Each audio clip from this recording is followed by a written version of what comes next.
You'll feel it when it's in.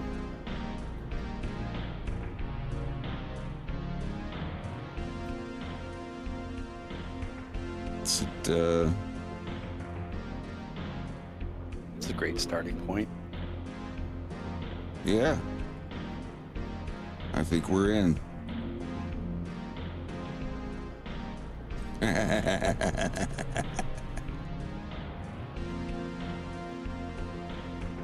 Okay. How is everybody? Just gonna chill. And if you are indeed worried about the countdown, there is going to be an extension. Just a little bit.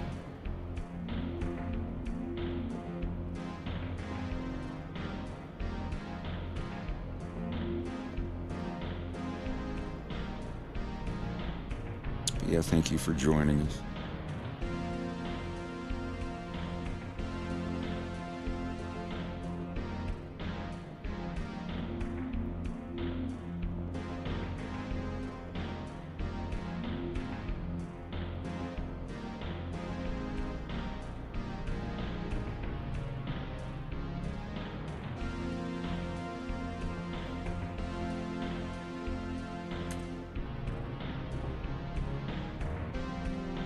So, if you haven't checked in a while, I've made some new models for my drawing references.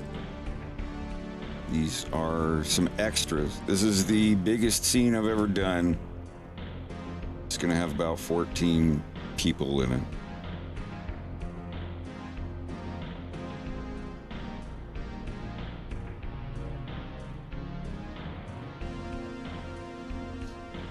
Slippy's mom, a couple of other extras. And the reason I'm using this format of model is so that these are all compatible with the Rococo suit that I'm using. If you saw the plush ad that I did, where they're dancing and singing and stuff, all of that was done using a mocap suit. And these are the default male and female robot models that come with it. And instead of, making my own stuff, it's just quicker to make these basic models based off of the Rococo mocap models. And you can edit them a little. Let me turn off the grease pencil a little bit. See, I just go in. Some of them don't even need texture painting. I just do them specifically with materials only. See, these are just materials. They're shaders. No PNGs or UV unwrapping needed. But for the little things more complex, like this dog guy that has his necktie undone around his collar, or Slippy's mom that has a necklace or something specific, I'll give them a texture, because you're not going to see them anyway.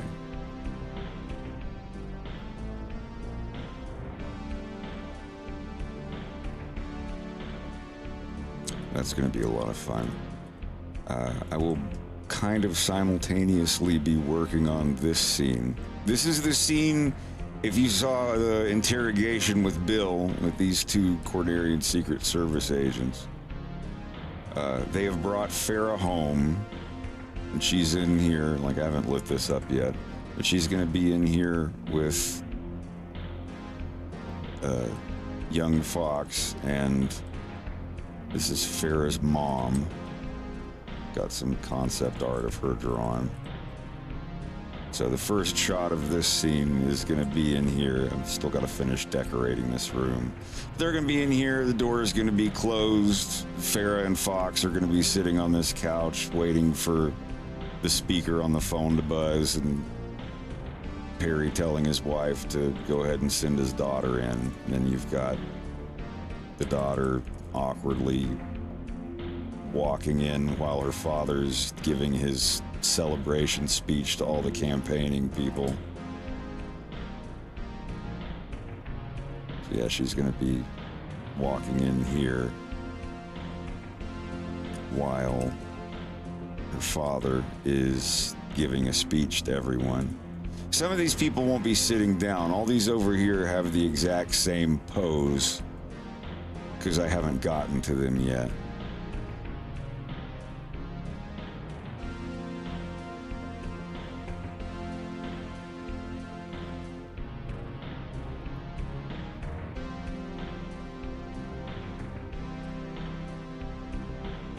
But bottom line, I use 3D models to help with the 2D animation, just to have an idea and perspective, so I don't have to sit here and draw the buildings out and everything. And I like to, right now, I like to do the mocap stuff a lot more because it takes 30 times less effort to do it. Bottom line, on the Bill interrogation scene, I did everything by hand, animating, like, you know, grabbing the models and actually moving their legs around with a mouse. It's about as tedious as stop motion, and I'm not good at it at all.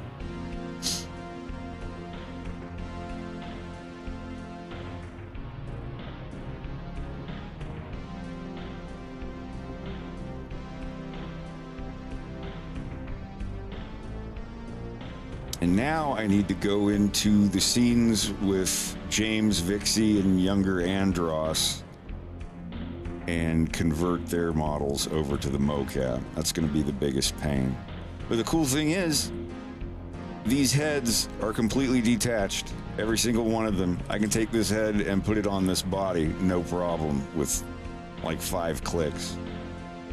So when I make a new, you know, let's say slightly heavyset female character, I can just take this body and move it somewhere and model a head in Blender, ZBrush, or wherever, and just stick it on there. It doesn't need, if it's for an extra, see, she doesn't actually need all this extra stuff because she's not going to have all these emotions and everything. She's just going to be a background character for a scene. But this is just a Farrah Phoenix head that I just like shrunk and did some work on. But now I have a whole bunch of extras. If I ever need another, you know, frog character or a cat or a dog character, I can just what's it called in action figures? Kitbashing.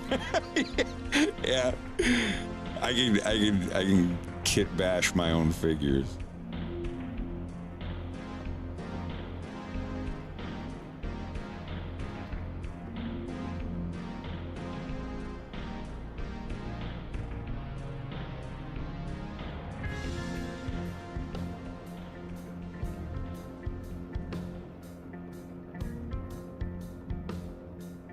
Yeah, I usually do my sculpting in ZBrush, but any modeling I do for furniture or weapons or objects or things, that's strictly in Blender. It's like punch bowl still glowing. But yeah, here it's gonna have on the screen showing that, you know, like the news lady is gonna be over here talking about, you know, how the, you know, all of the counting offices are just calling the race. It's a landslide victory for Perry Phoenix. So they already know. It's already been called. He wins, and everybody gets up from their desks. There's going to be food and stuff over here. I'm probably going to draw the food and not try to model it. And people will be over here, you know, holding glasses and having a plate of food. She's gonna have a plate of food in her hand. Tonight, while we wait for the countdown and the extension,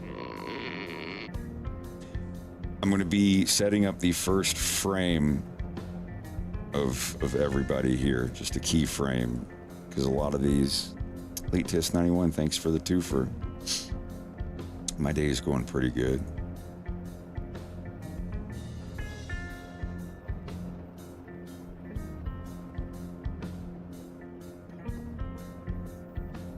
Yeah, let's get the green grease pencils up.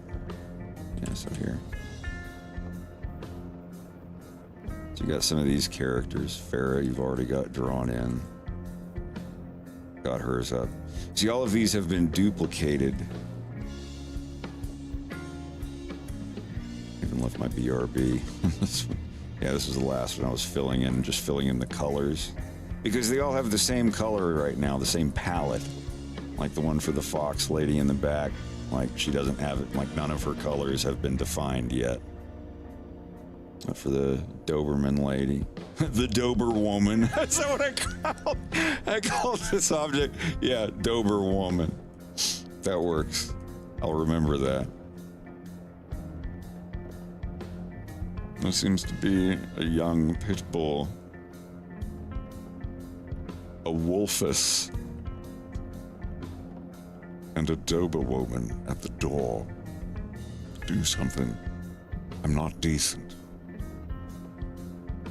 Yeah, I have the Rococo Smart Suit Mark II.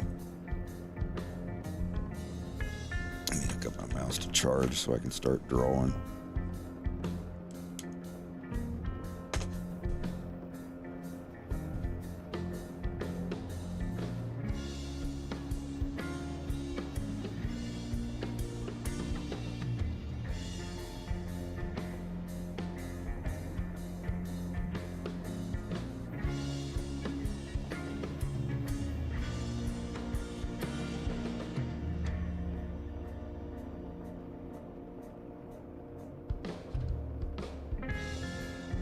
Well, Al, I appreciate it, but just so you know, I stream all week on Twitch.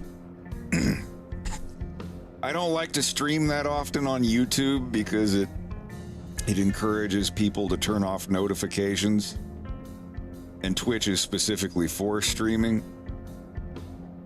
But yeah, when I streamed on YouTube every single day, notification bell users and stuff apparently plummeted because people got tired of getting notifications for streams. I'm not sure if you can turn that off now, or you can be like, notify me for videos only, not for live. I'd be encouraged to stream more often if it did.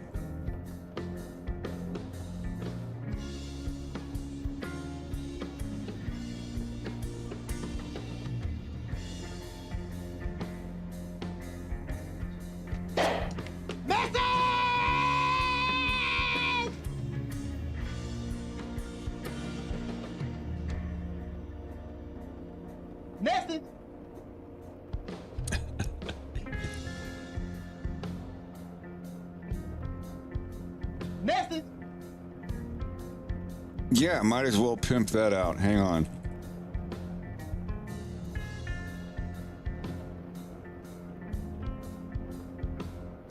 If you do not have me on Twitch, this is me on Twitch.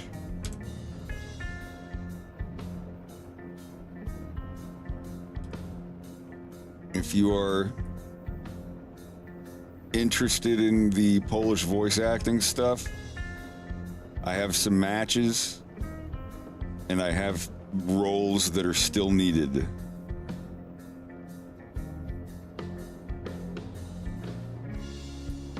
Message!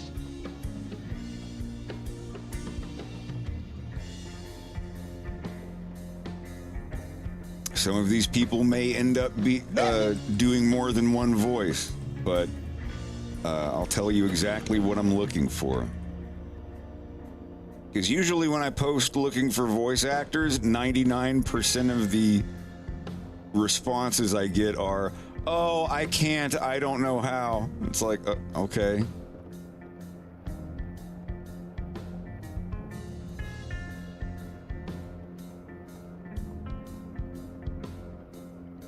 Message! It gets kind of frustrating sometimes. It's like, oh, hey, somebody responded. Oh, that's just someone saying that they don't speak Polish. I'm like, okay. This could have been an email. All right.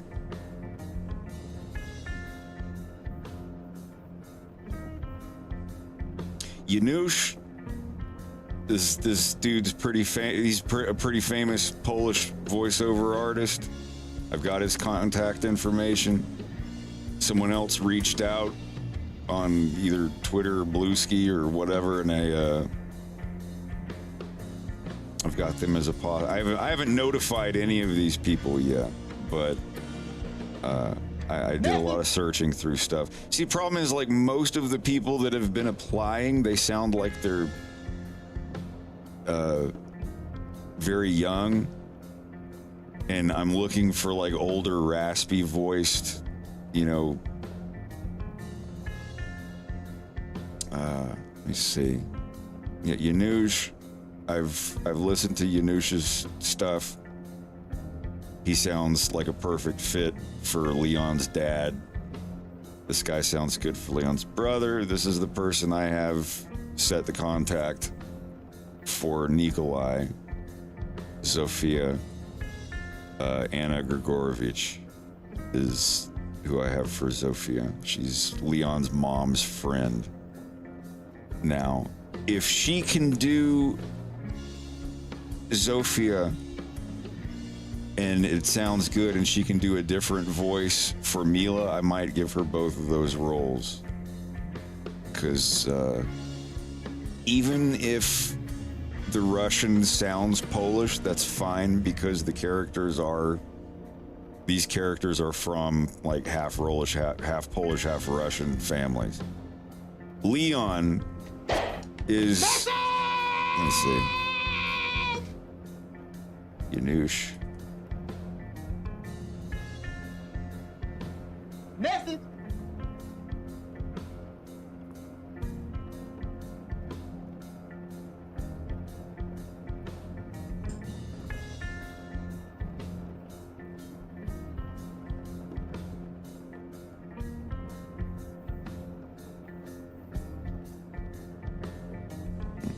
Yeah.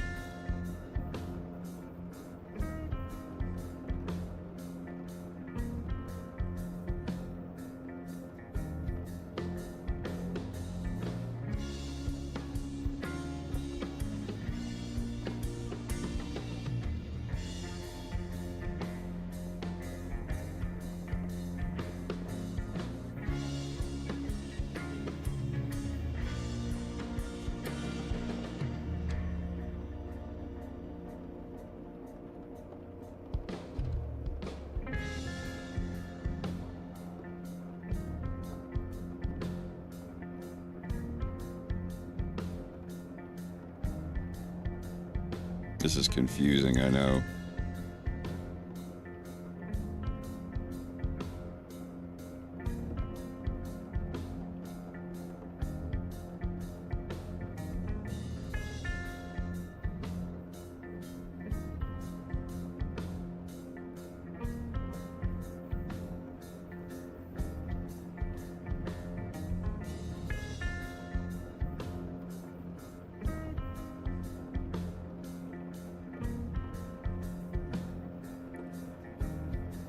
Just explaining the voice roles here. Anna does not have lines. She's divorced. She's not in the picture, but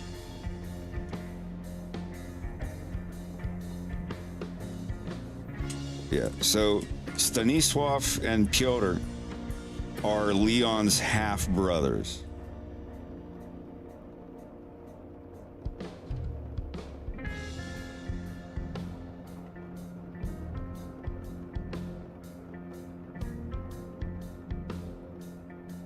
Yeah, so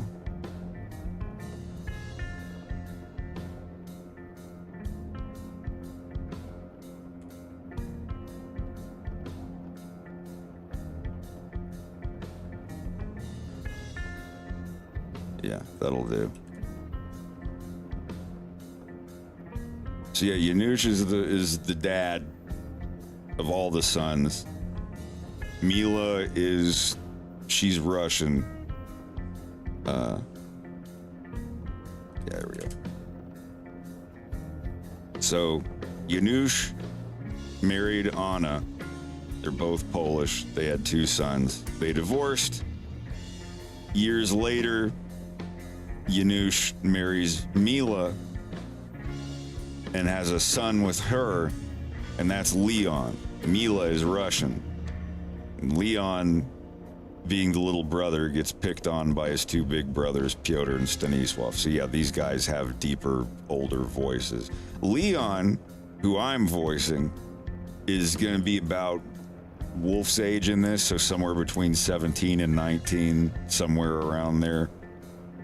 And he's kind of a bookworm, but he studies on his own, and he's learned how to take care of himself. So Leon is, hey Kimi, Leon's not quite, at this point he's not like an assassin or anything yet, but he's been training.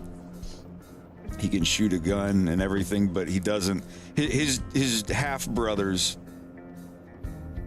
are like the two oldest sons that Yanush has, so they're next in line. If Yanush dies or retires, the business and everything's going to them. They're the muscle, and they're like the older brothers. Leon hangs out with his mom more than his dad, so Leon speaks more Russian than he does Polish, and his Polish sounds Russian.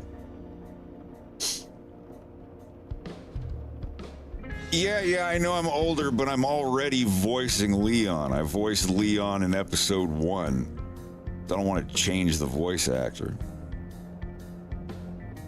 But he already sounds like... And it's kind of cute, because in the first half of episode 3, he's going to have very, very little English. Like, his English is not good at all. And then when we see him again in the second half of episode 3, when it's like 9 or 10 years later, like in present day,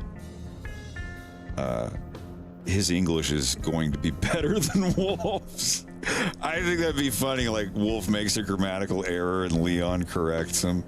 Still has a bit of his accent, but his English is top notch, which is kind of, I don't know, he sounds very well read in Star Fox 64. It's the difference between, yes, Andros has ordered us to take you down, other than, I think I'll torture you for a while, man. It's sharp contrast.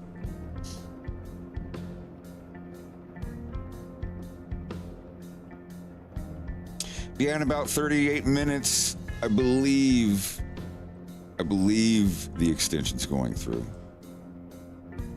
I'm not sure. But yeah, for now, let's start a doodle.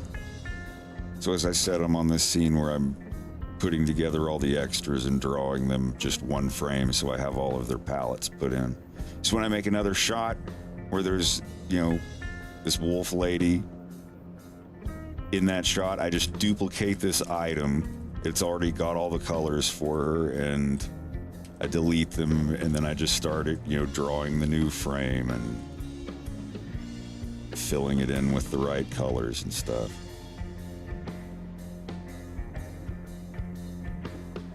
And so on and so forth.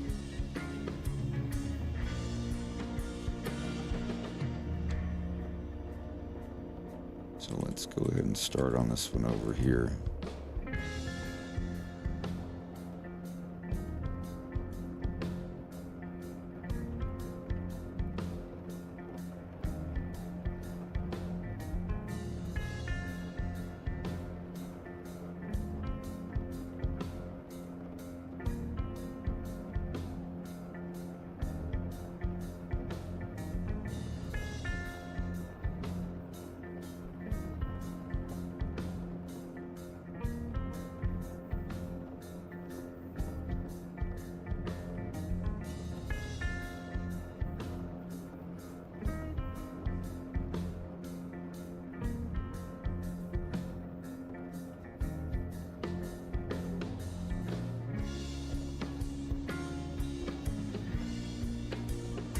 To load up the reference picture.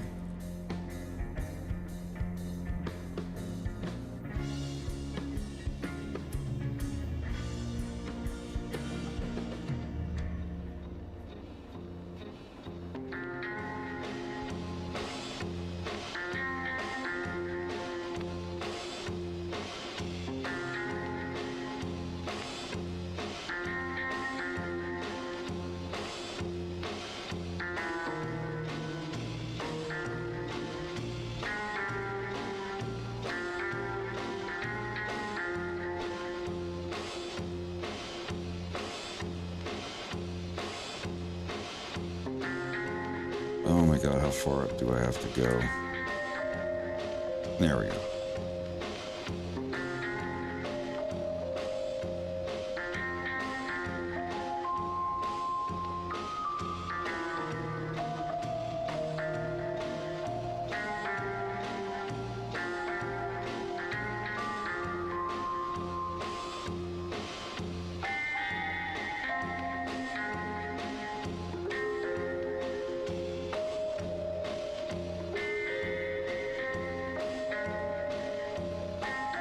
My buddy Too Much Dynamite drew some references for the characters. I just asked him, I was like, Rex, generate me 10 different... Ain't nothing was generated. My human prompting tool. Uh-huh. No, instead of going to AI, I go to my real artist buddy and go like, hey, can you create 10 different characters? Just random people who are in business casual and can help Perry win the Cornerian premiership. Yeah, this is the lady that I'm working on now. And they're gonna look a little different. But, you know, the characters are in his style, but they're gonna be drawn in my style once I get their first keyframes and their palettes put in. So let's get her up here on reference. It is Too Much Dynamite who did that. He is me. I said Too Much Dynamite. Yeah, someone was asking in the chat.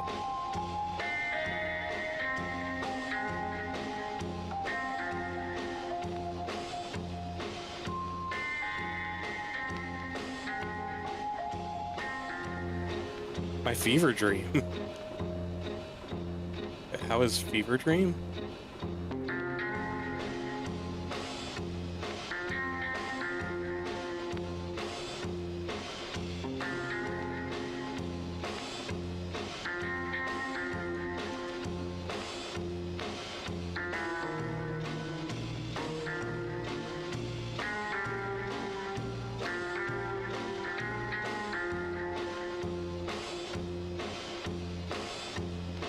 Thank you, Thomas.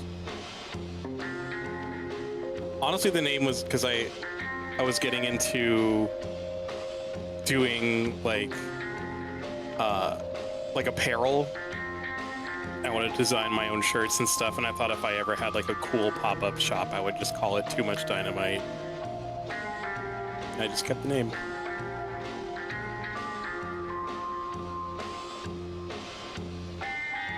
I like how there's history behind everything.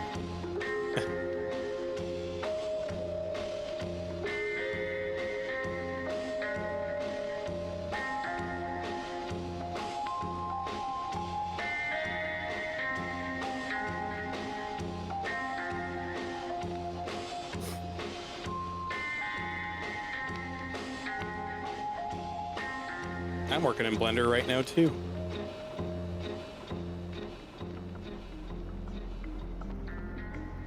I'm doing 3D modeling though. I'm not animating anything right now.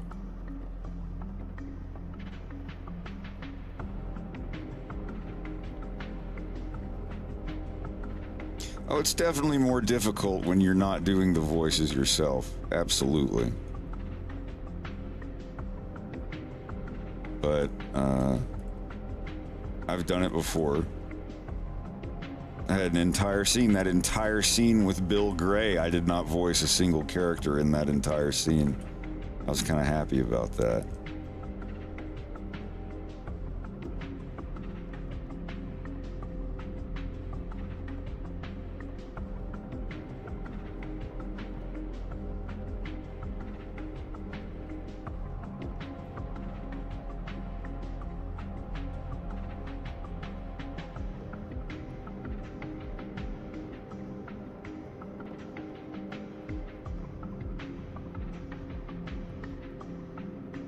Oh, the book! Yes. Yeah, it's fantastic. I finished it a little while ago. It's very good. It's a rough one.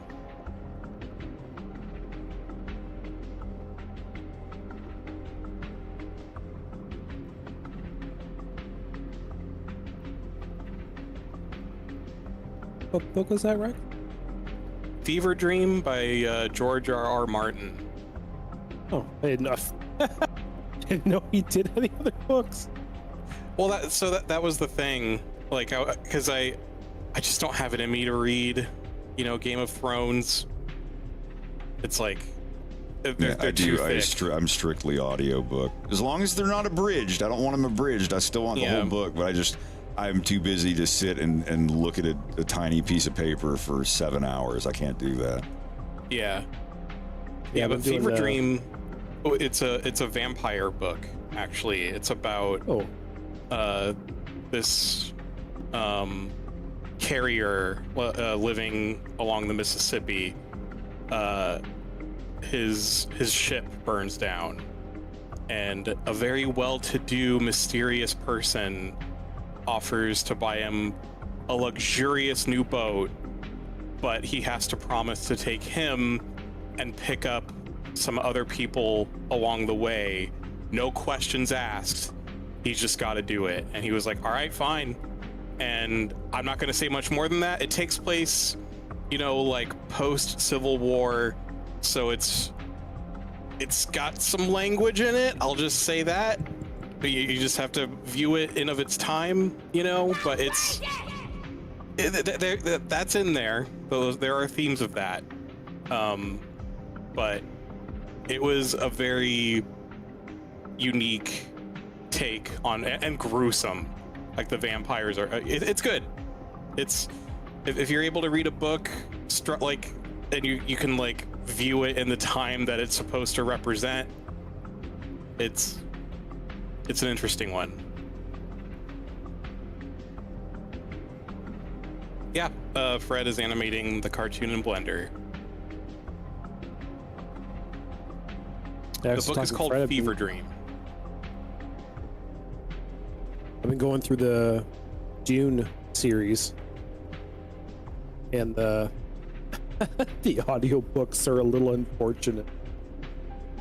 I mean, Dune in and of itself is very much, especially the book I'm on now, book 4. It's a product of its time. Yeah. Well, the audiobook voice actor, when they do certain ethnic characters, it's definitely a product of its time. Yep. Yeah. So they got a little bit of the Phantom Menace ambassadors voices things going on. So Ambassador Nori in the 4th book is Ixian. And Ixians are essentially represented in the book as sort of like Asian. Yeah. And she sounds like the Trade Federation characters from Phantom Star Wars Episode 1. And it's cringe.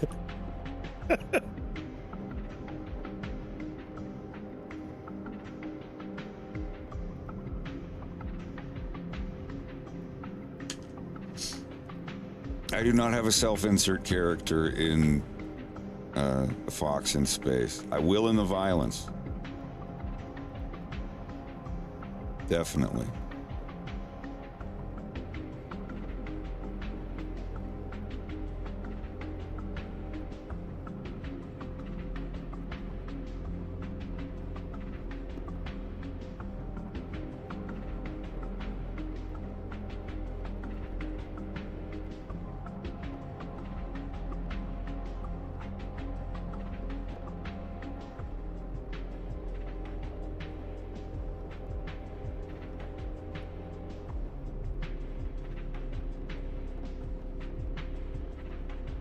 I wish I could get better at drawing.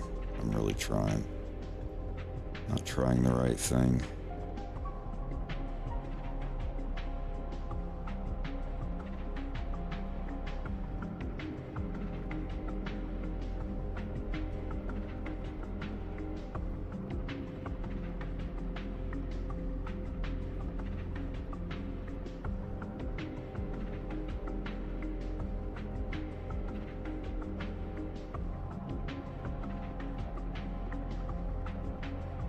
It's your first time drawing these characters too.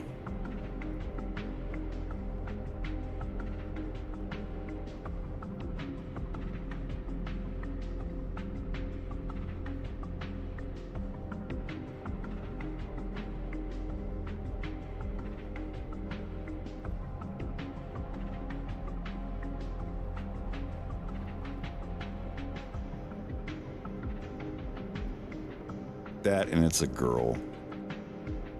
I have a very difficult time drawing girl characters just right.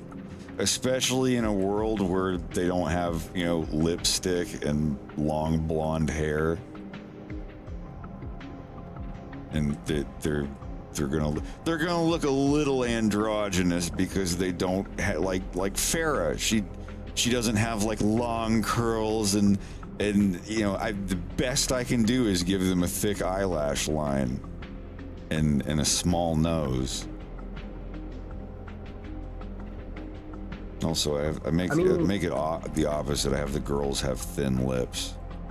Like this is a cat lady, so like her smile up here in the corner of her mouth would be kind of like that. If this was a dude, it'd be like a little bit more bigger. You'll notice that, especially on like the wolf characters and stuff.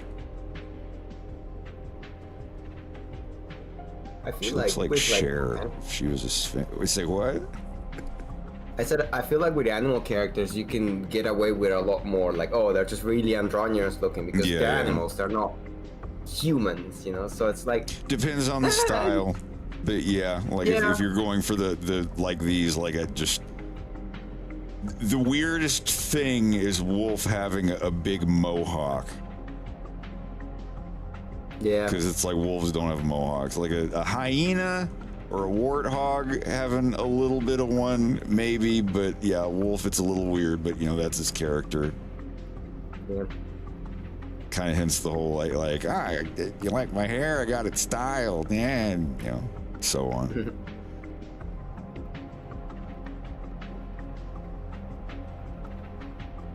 Yeah, even Crystal, like the version of Crystal that's going to be in episode 3, I tried her with, you know, like the hair and the tiara and the hair and everything, and it just, I don't know, it just made it look like a furry OC.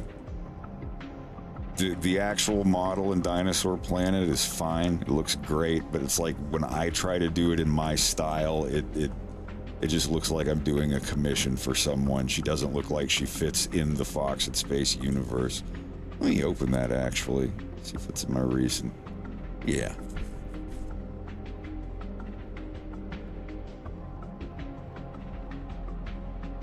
Oh no. That wasn't supposed to happen.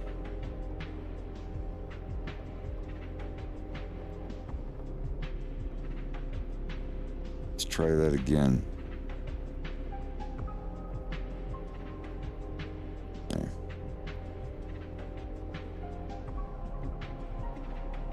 This is Reese in the second half. I've shown him off here before. He gets his cybernetic stuff removed.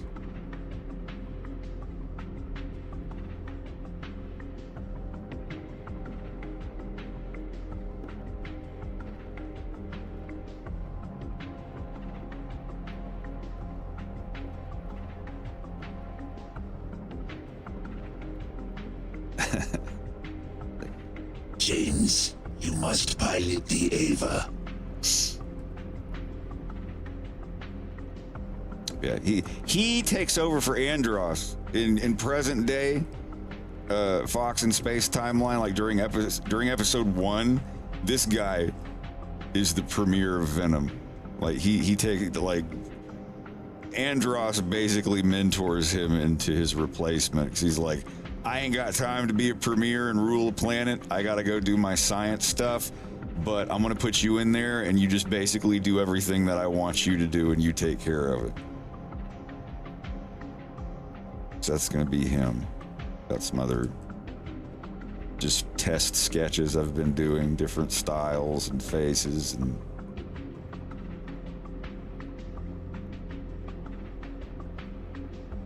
just head practice, basically.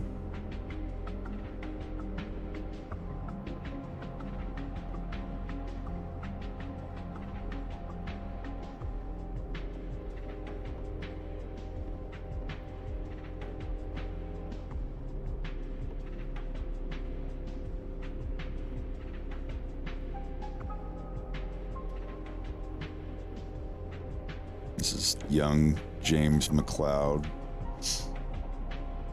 when he's about 21. I don't have any on here of Vixie, but I did start drawing her. This is Panther. I am still going to try to get Andre Pena to do Panther. He did Louis Serra in the RE4 remake. I haven't reached out yet, but I don't reach out to voice actors and say, like, hey, can you do a voice of my cartoon? Awesome, thanks. And have nothing to send them. I don't do that. I gotta wait until he actually shows up for episode 3 part 2. He's gonna be in the second half of episode 3. I think the first half of episode 3 is gonna be 30 or 40 minutes long. I'll figure something out. But anyway, Crystal. Yeah, there we go. This is my version of Crystal. Just 2 random outfits I pulled out of a hat. So if you're wondering about Crystal, and I have talked to Estelle Ellis. She's the original Crystal voice actress. And, you know, same thing, like, well, I'm just like, hey, I'll when I have the script ready to go, I'll send it to you.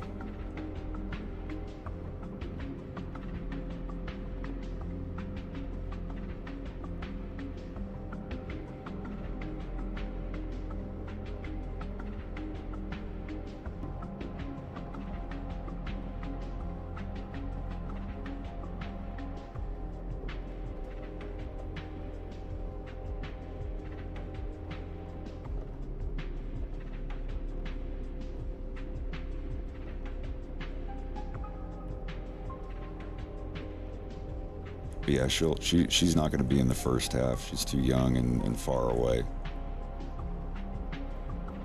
Her life has not begun just yet. She's only living it. But anyhow.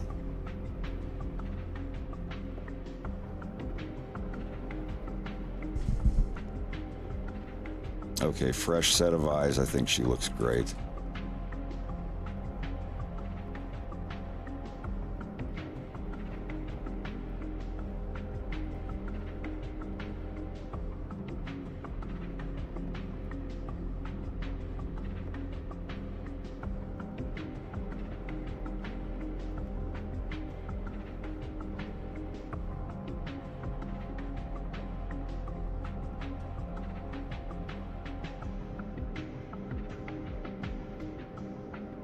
Love it when that happens.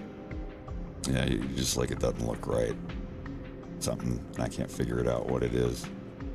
And then you go open another file, you go get a sandwich or something, and you come back, and you're like, oh, this is fine. Yeah. What was I thinking?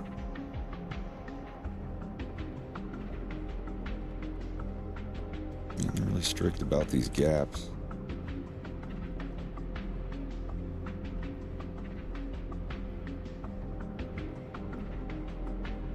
And what should her color of her sclera be?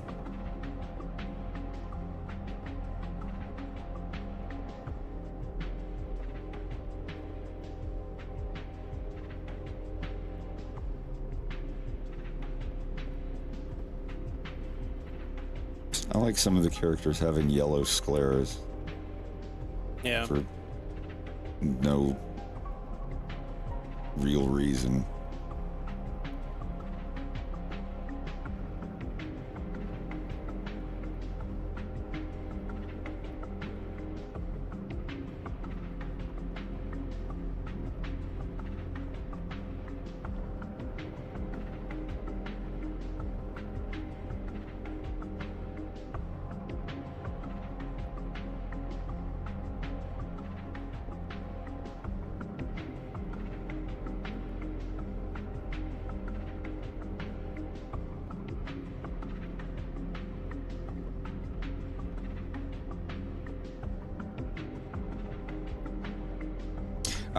Believe it or not, I thought of a sort of cameo for the shopkeeper.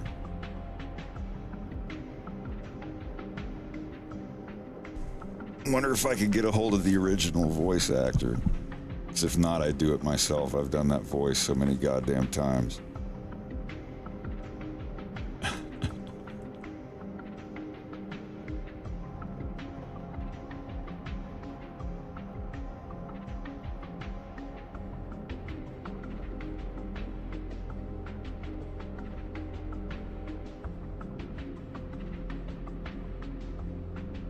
Have like a Simpsons rule.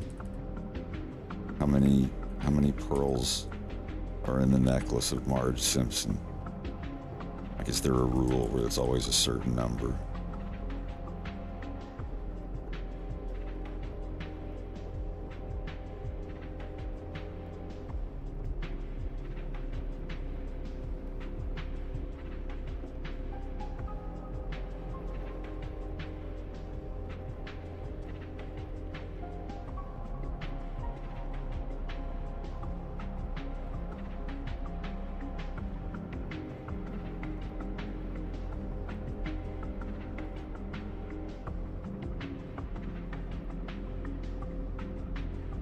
Did I not do her belt? I didn't do her friggin' belt. Oh, that's not what I was supposed to press.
Oh shit, she's got her...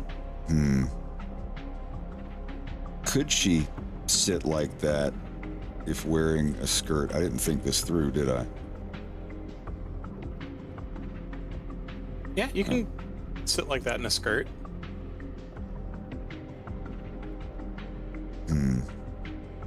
I don't mean etiquette wise. I mean, like, will the fabric move like a... It's just like... just imagine, like, wrapping a towel around you and sitting like that. It's not... Yeah, I'm just trying to imagine that. Yeah. It's making my brain hurt.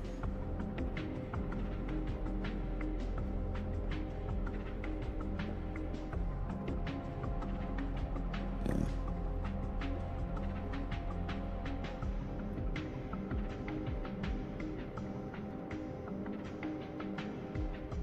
Doesn't have to be perfect. Not trying to impress anybody with my anatomy. If I did, I wouldn't be using 3D models.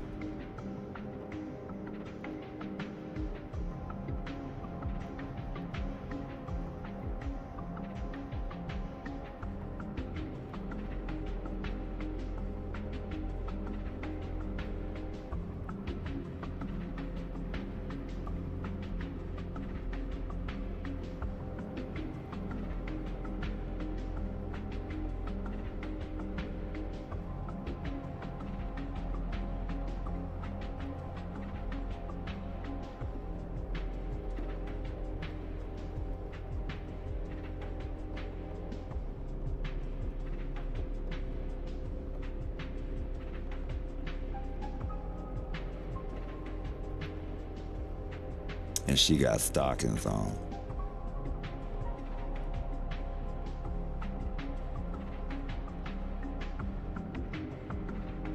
I remember the show Silk Stockings. Dun dun dun dun dun dun dun dun. Whoa, whoa, whoa. Dun dun dun dun. That was a dope ass theme song.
What is this?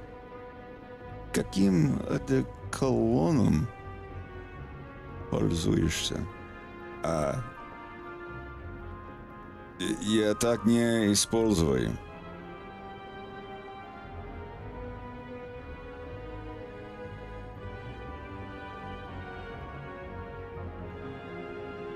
Я пахну только собой.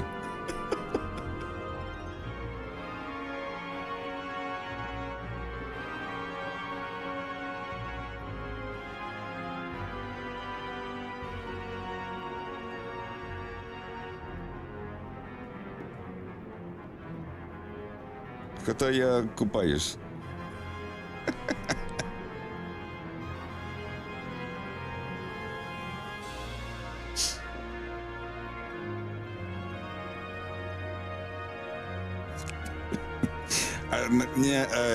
Я уже забыл, как сказать.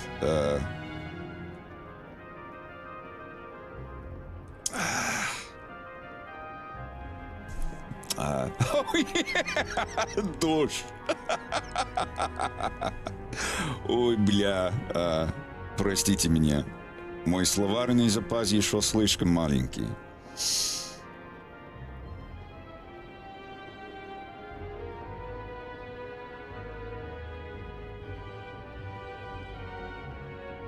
Хотя я еще учусь почти каждый день. Несколько минут каждый день.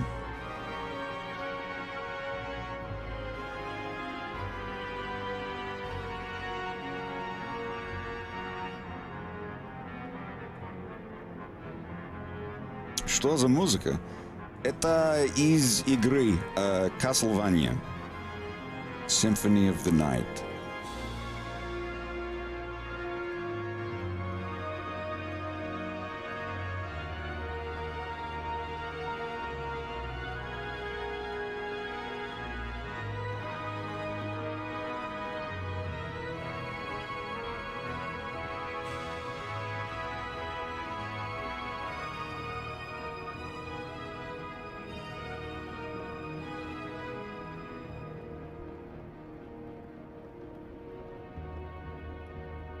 Это игра PS1 из 90-х.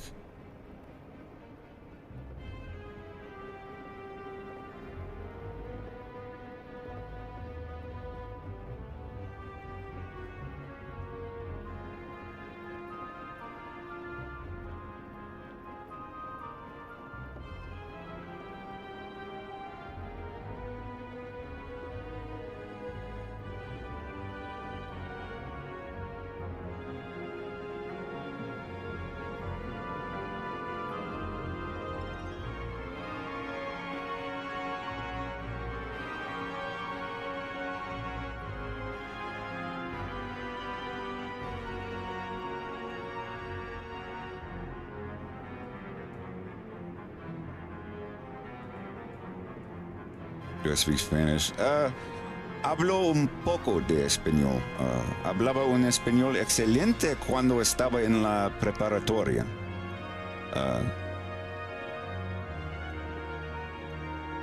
Pero ahora no, no más.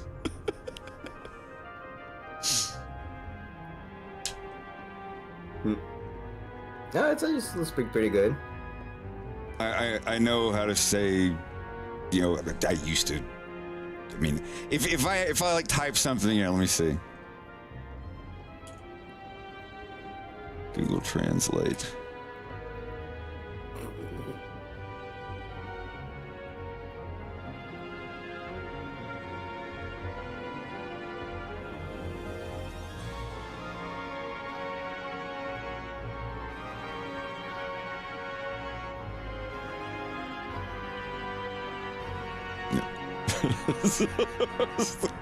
Zorro Estrella es un excelente juego para la consola de videojuegos Super Nintendo.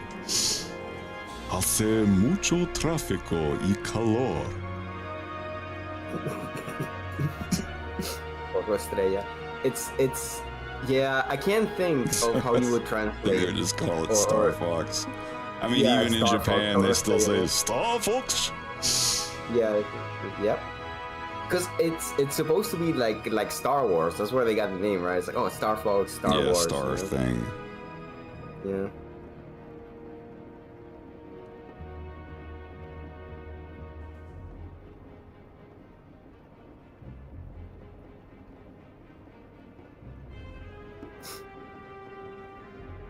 Star Fox はスーパーファミコンのビデオゲームコンソール向けの優れたゲームです。Buy it today!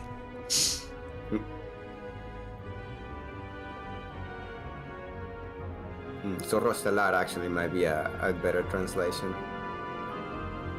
Zorro Yeah, that Stellar. was my cartoon, The Violence, that was originally going to be called Zorostrella. It's just kind of like a play on the two words. I just stuck them together in a weird way.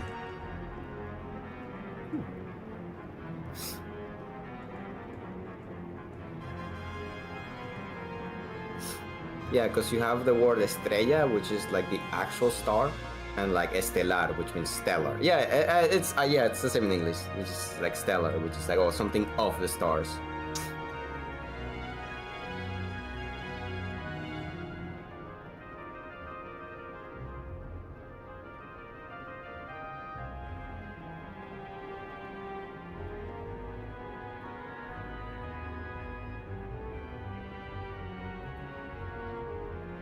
Esta hiena necesita más comida. ¿Tiene hambre? このハイエナはもっと食べ物が必要です。食べ物? Kono hyena. このハイエナにはもっと食べ物が必要です。彼はお腹が空いているんです。Huh? Is he? I don't know. Is he hungry? God, I got to get back on my Japanese too. I missed that. I've just been so busy. Now, the violence is not literally what Zoroastrella was going to be. It's more like a lot of the characters are folded in and their aspirations and convictions and things, but the story is completely different. It's like 99% different.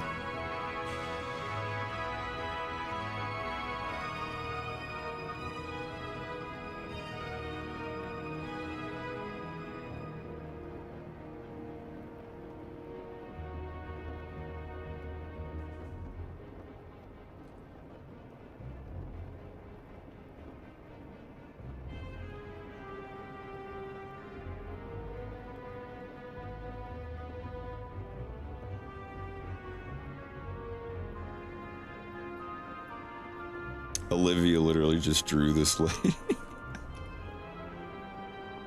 Olivia, my friend who voices Miyu Lynx in episode 2, wanted to share. I wanted to share. I hope she doesn't mind.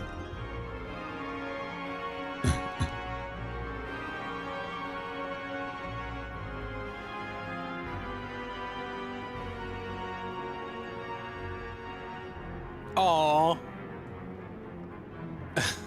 Pardon my delayed response between what's on the stream.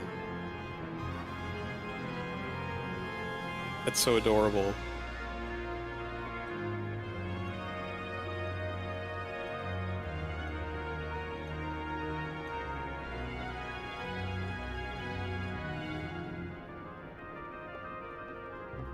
Cute.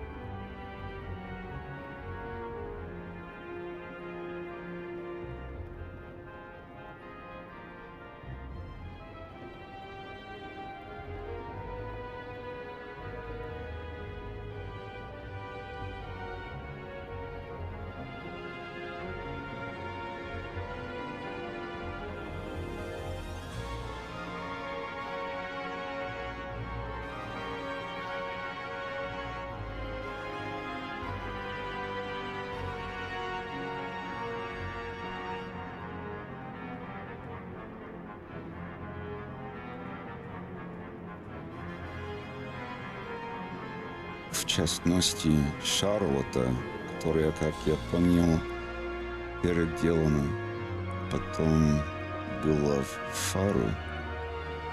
It was Charlotte, which you understood was previously, then became Fair.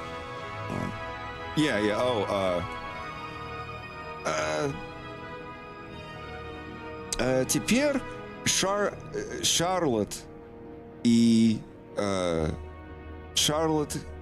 Фара,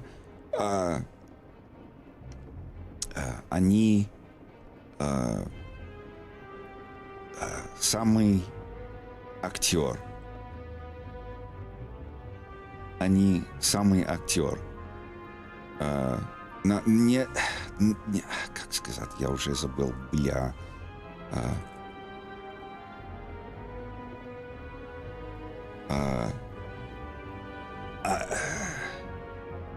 They're the same. Let me see. Let me look up on Google Translate how the fuck to say this. My brain is.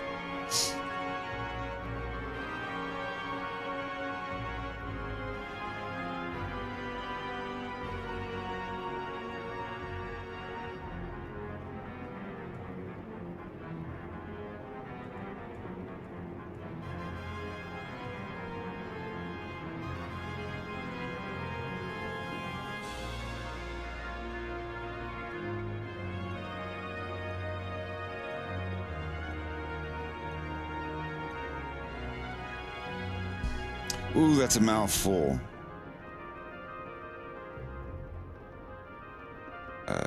Это разные персонажи, но у них одна и та же актриса.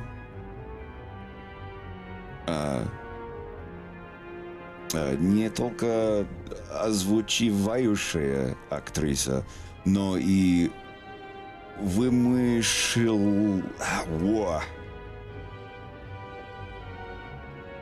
How do you say fictional?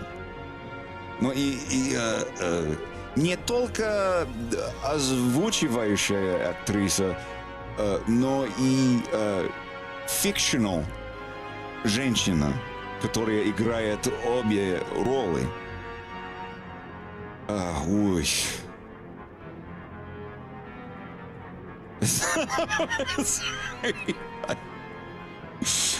I could say I understand and say like 90% of that, but man, when you get those really big, like in German, when you get those really big 27-letter words, yeah.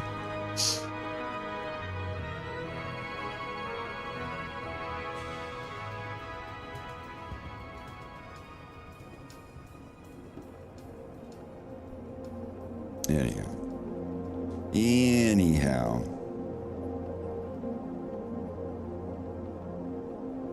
I don't mind getting distracted on here. I like getting the practice.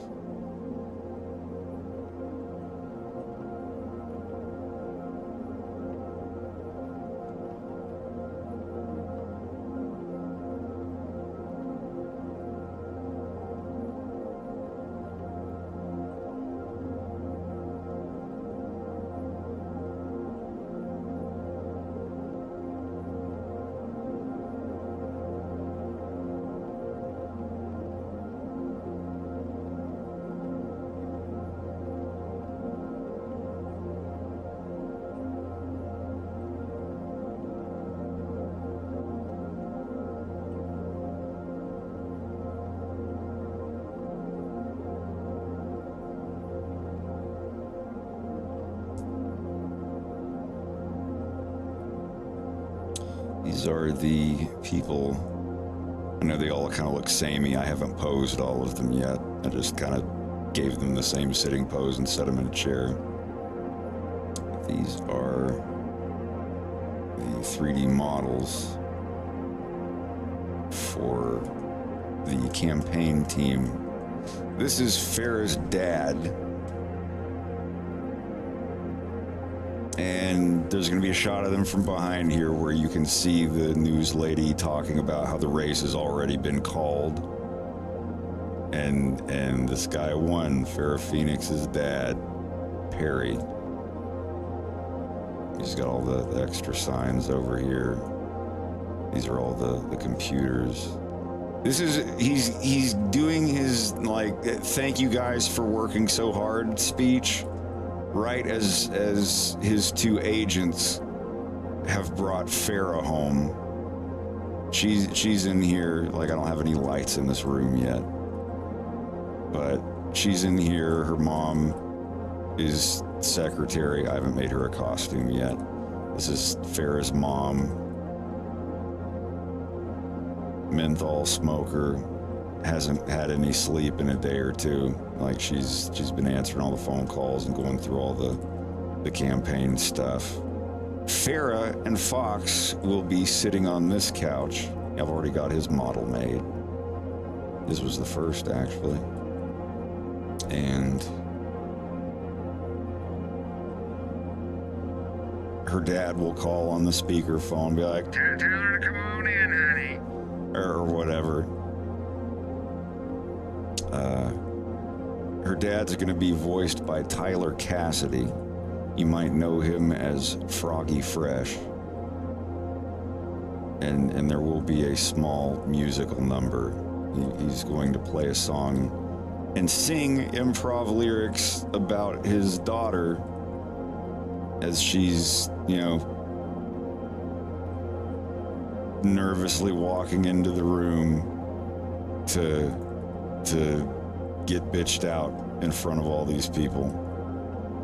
But I think I'm still thinking of whether or not he's going to send them on their way or if he's going to talk to her in front of all of them. I think that would be.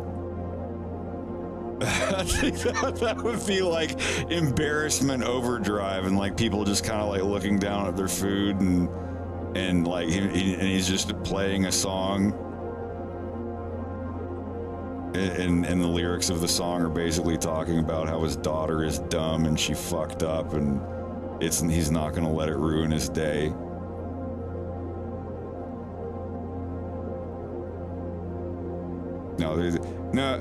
Cale O'Donnell, Wolf's dad's more of a dad joke guy. This dude's like, I'm gonna play a new song. This is a new song. I don't want to say what my daughter did today. She just immediately just turns around and starts speed walking out of the room.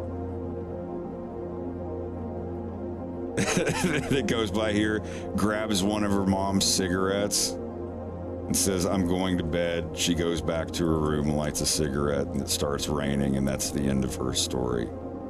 Then we find out later what happens to Fox, but while he's asleep, it goes into Wolf's whole thing where he finally puts the ship there. But for now, this is the scene I'm working on. Wolf's scene is all fully paced out. I just need to get the Polish voice actors. Most of Wolf's entire scene is not in English, which is the neat thing. He's gonna be pretty much the only one that speaks English in that. It's the scene I've shown on here like a year ago when I was working on it. But for now, I'm just getting the grease pencil object set up for all these characters.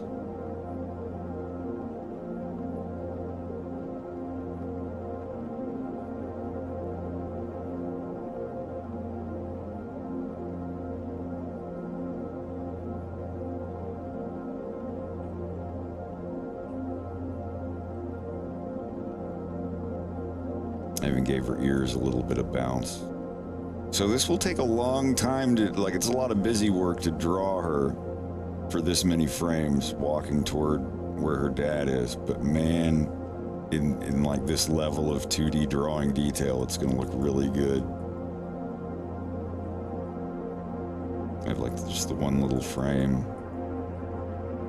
I usually put one of these on the first keyframe I send my animators so they'll know how to draw a new character.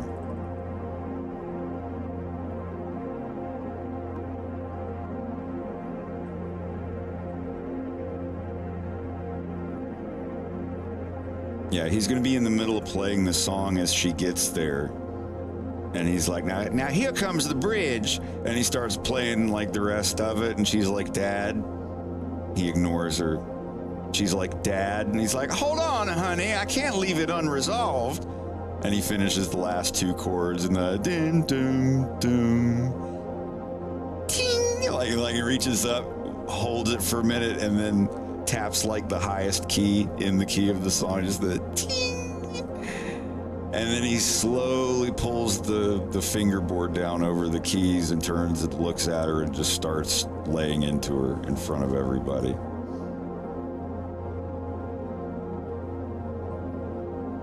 I think that would be great, and it just while he's arguing with her and talking to her, it's just cutting to different shots of the people sitting there awkwardly eating their food, looking down at it.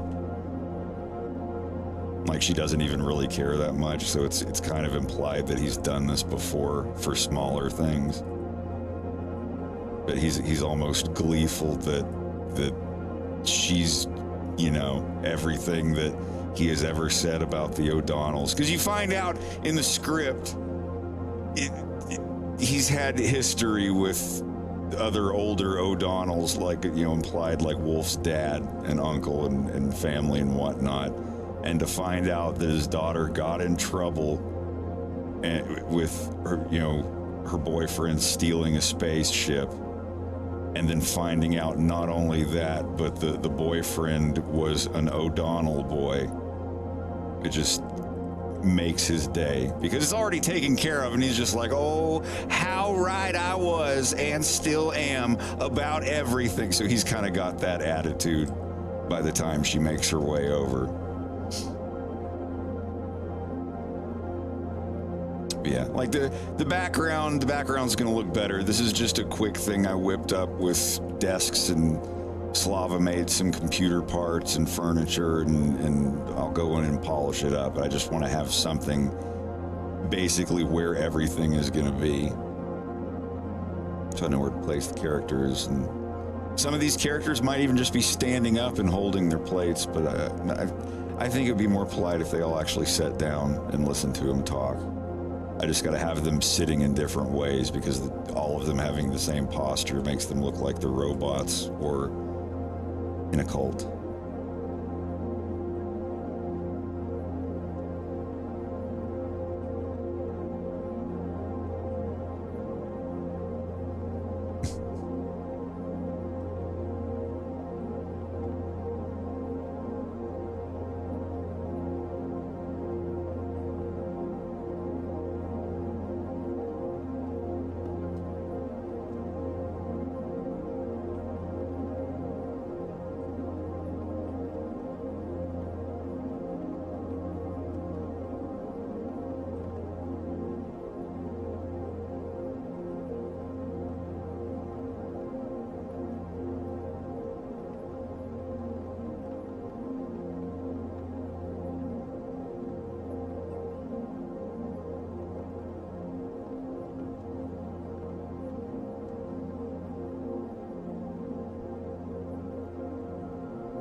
Well, hey, Pamela Adlon voices Bobby Hill.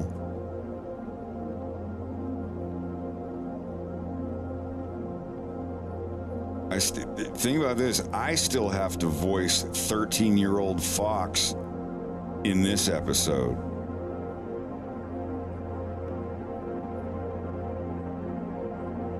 That's gonna take some technique. I can't barely voice like adult Fox anymore. He sounds too raspy. I don't know.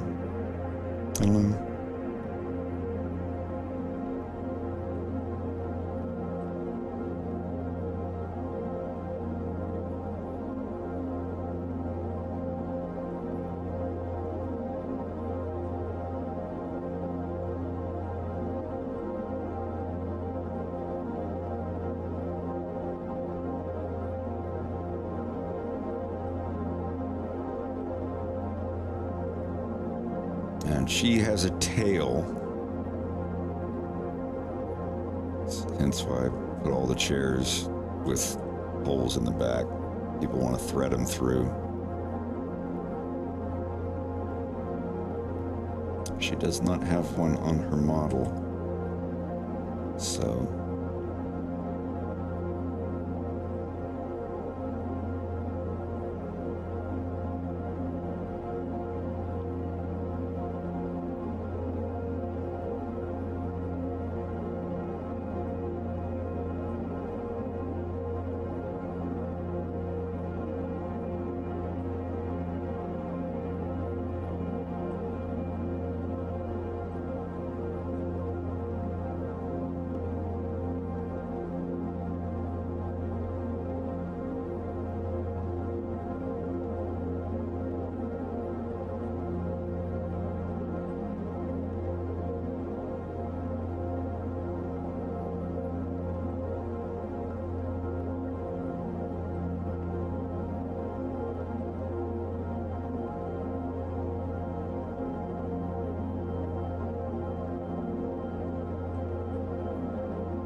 So that's a couple people I've got so far.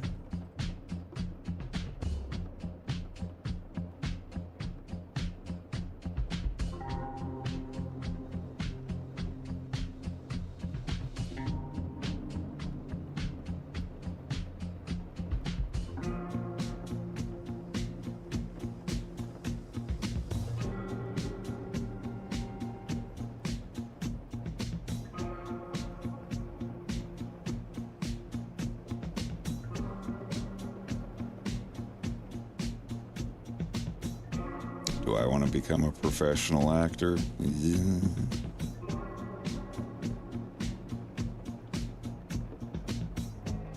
I don't think I have what it takes to be an actor. I don't know, like one of my YouTuber buddies is like, hey, you want to be in a skit? I'd be all right with that. You know, Hollywood, TV show, Netflix, whatever. Nah.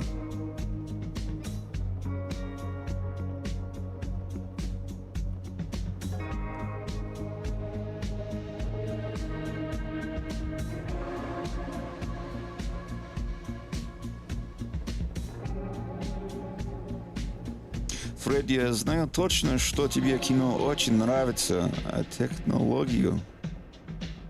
Слушай, я так думаю. Я точно не помню, но я так думаю, я уже слушал. Что за песня?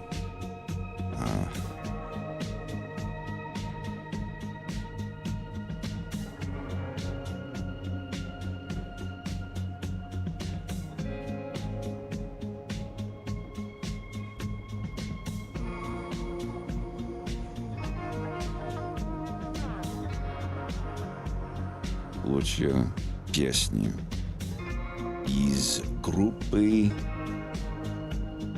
«Технология». Search.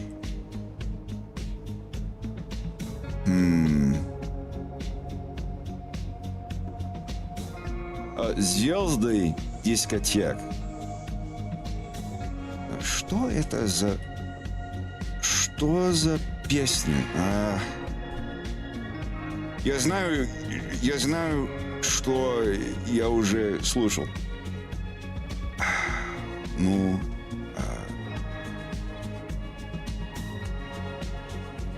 Точная песня я не помню.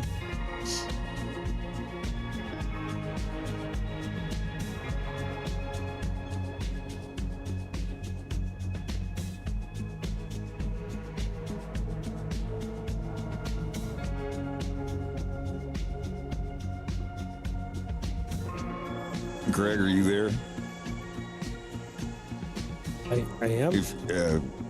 I'm pretty good on food right now, but if you want to go ahead, I may. Won't be right it's now. funny, But I may thank go in you. a bit. You may what in a bit? I may go out in a bit. I might take you know who Oh, out just really? for a little DRIV, and then pop into Sobeys or something, grab a couple things.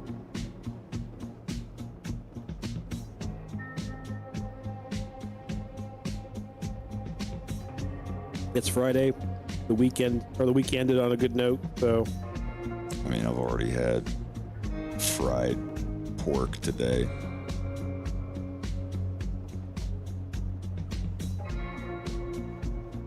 You know what I would really like? what's that? Chicken Caesar salad. I could do that. And it's right there next to him. Yeah. All right, I guess I can go on to Doberwoman.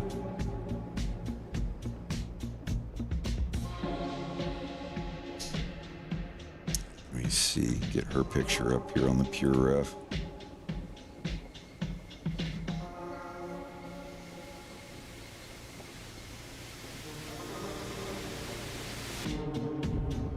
Oh, she has bitchy resting face. resting. Wait, what is it called? That sounds like a book. That sounds like a kindergarten book for children. Oh, look now, kids. Here comes Bidgie Resting Face. Definitely sounds like a British kid's book.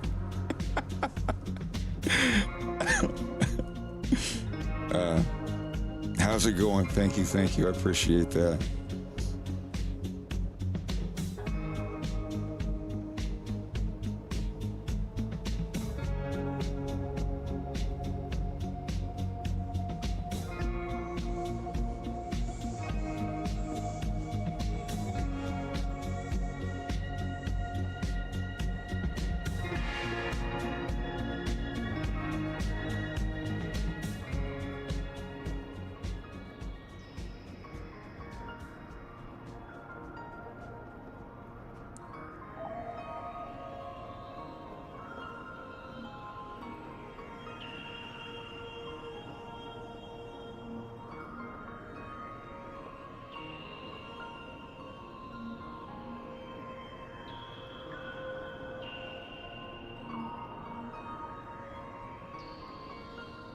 ¿Cuánto cuesta?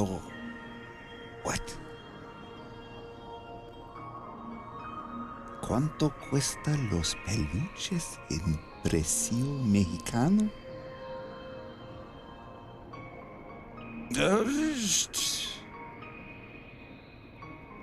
No sé.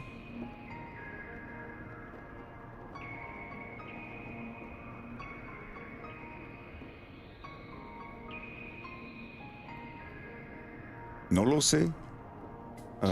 Convertir dólares a pesos.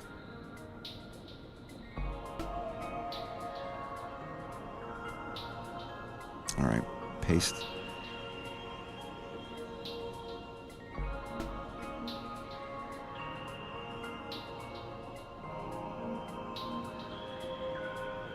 I like her.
Fix that to be lower on the model.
Hunter, thanks for the $5.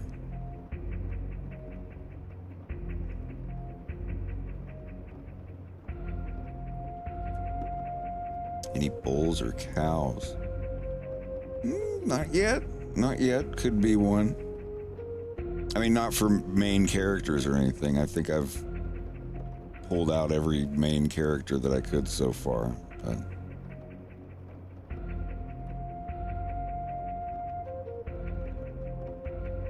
be a good challenge. That's what I'm trying to do here. I'm trying to draw a bunch of characters that I've never drawn before.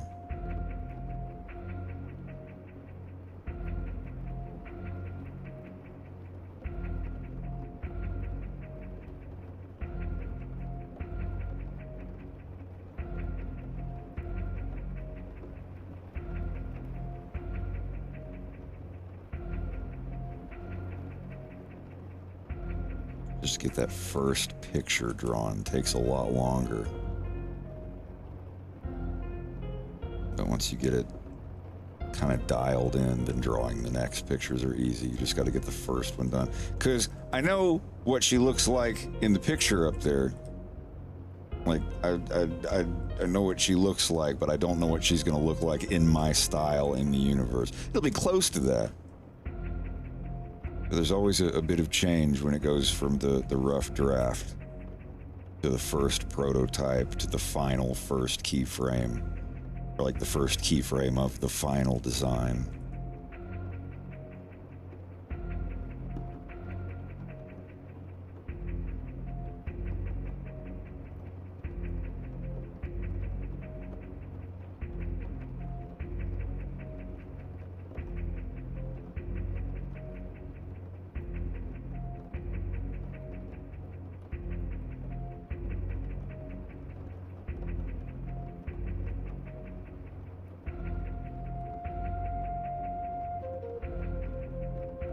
Gotta make sure that they're all looking at him.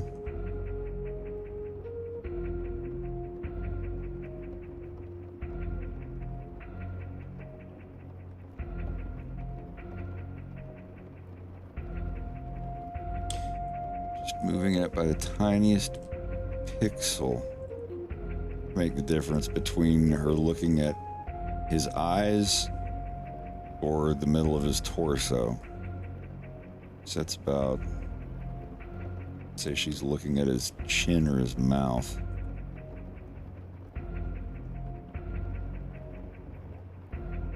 Doing this with the eyes is very important if they're like over to a side, but I don't remember the exact rule.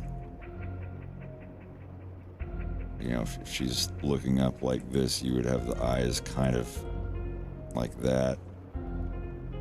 You know, clip them at the top of the eyelid, of course, but you know, when you get down, I don't think they should be that slanted there. They wouldn't be that unless they were down here. Just move them up that much. It looks like she's looking down here.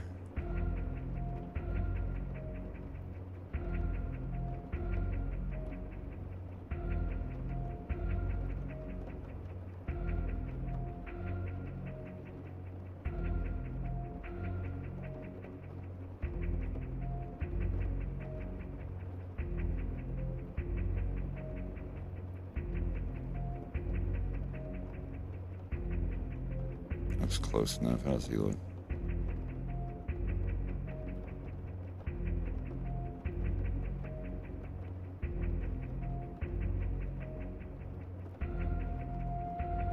He wants. He's like, just make sure my lightsaber is purple.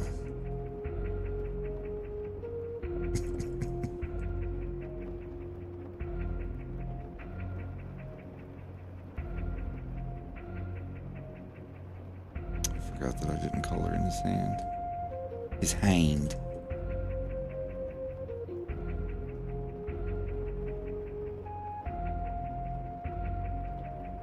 There you go. Kevlar fell off your hate. Yes, Sergeant. That Kevlar wasn't yours to lose.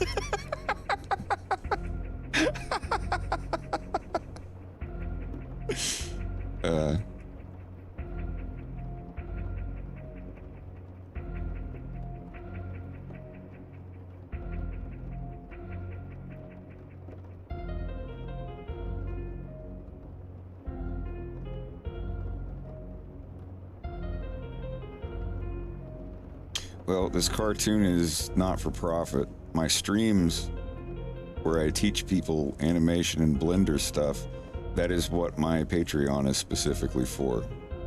You guys are sending me super chats. It's not for the cartoon, it's for the stream I'm doing. If I lost my Patreon tomorrow and I had to go work at a gas station again, I'd still be making this cartoon. It would just come out a bit slower, so I wouldn't have as much time to work on it.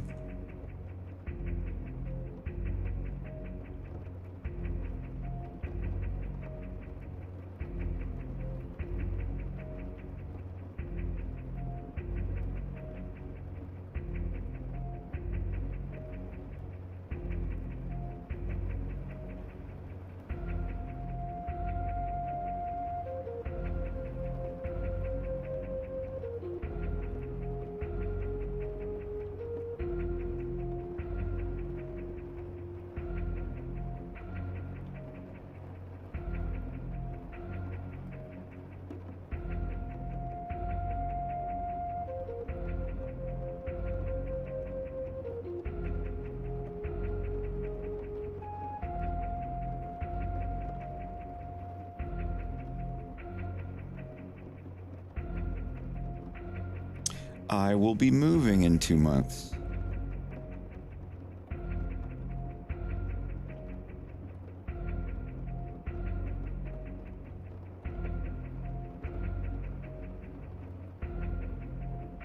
Which is exciting a bit, frightening because it's my first mortgage.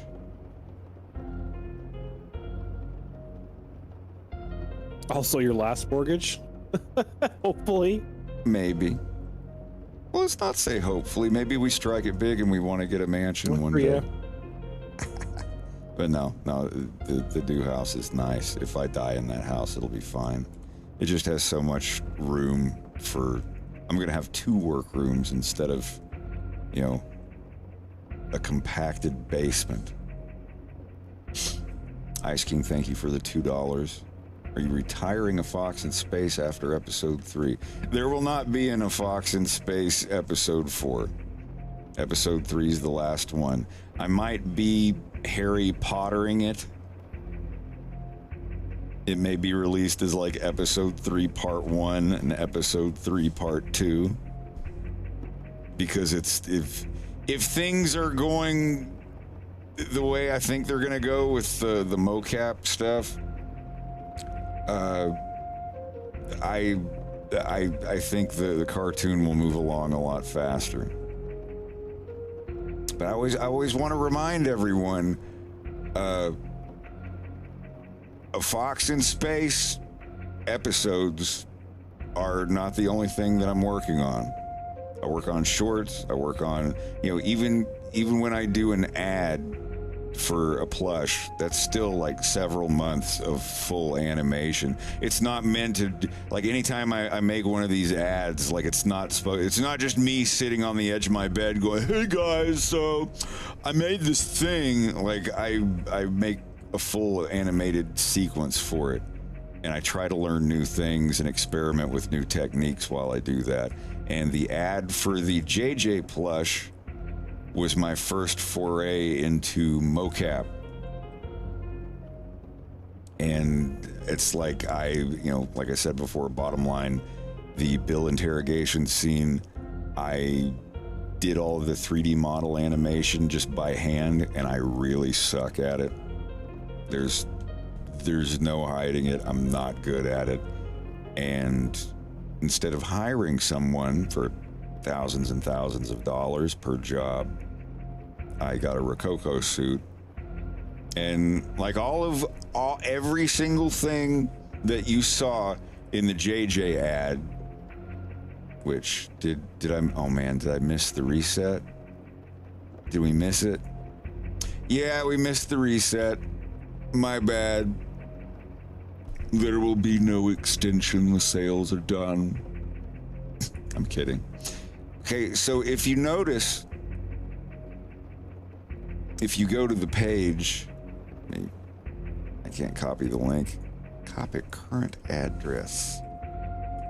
That is not that here. So this is what I'm offering. Notice JJ has sold 1,194.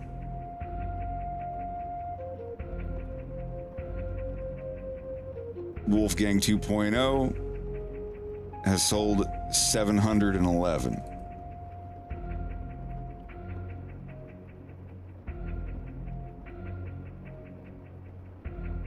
That's not, well, we just hit 1,900, so there's that. So we are currently at 1,905 combined sales.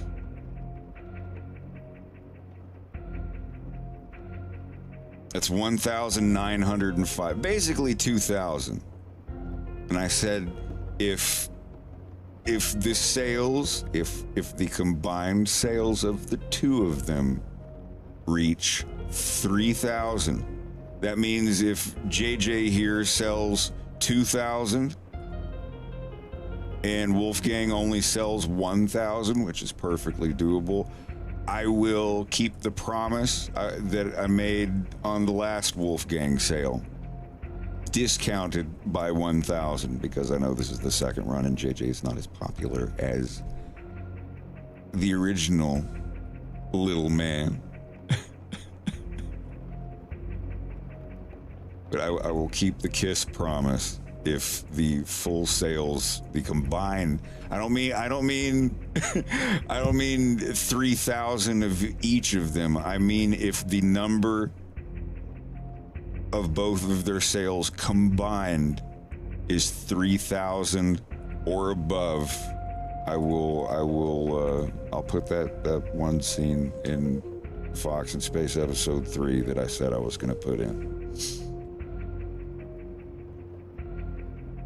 And that's a promise. No context. But, yeah.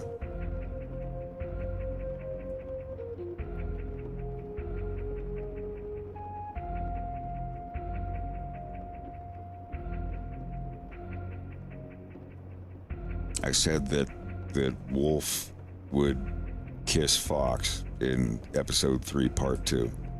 No context. They're not going to, I didn't say they're going to kiss each other. It might be the smallest little thing, but it will be appreciated. Just, I couldn't think of any other incentive.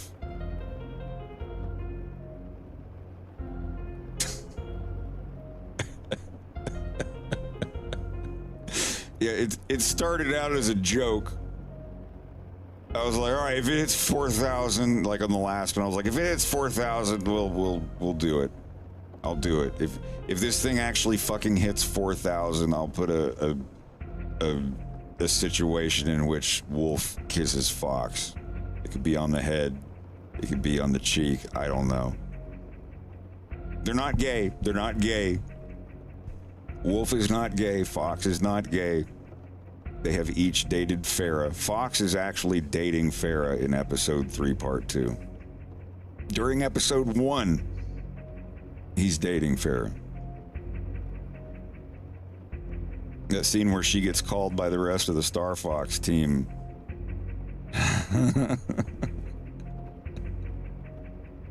And makes her way to the Sargasso station to try to rescue Fox. And the scene where Wolf sees her ship while he's hiding under the table.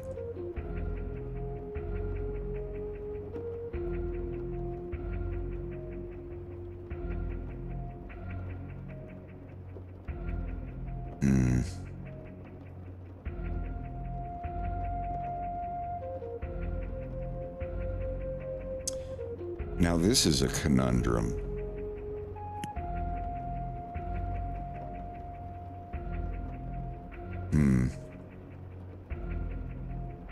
I've never had to do a muzzle layer with two colors right through the nose there before.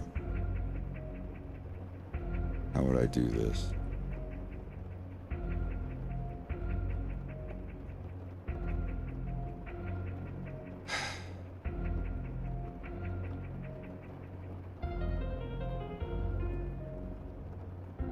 I don't work several jobs.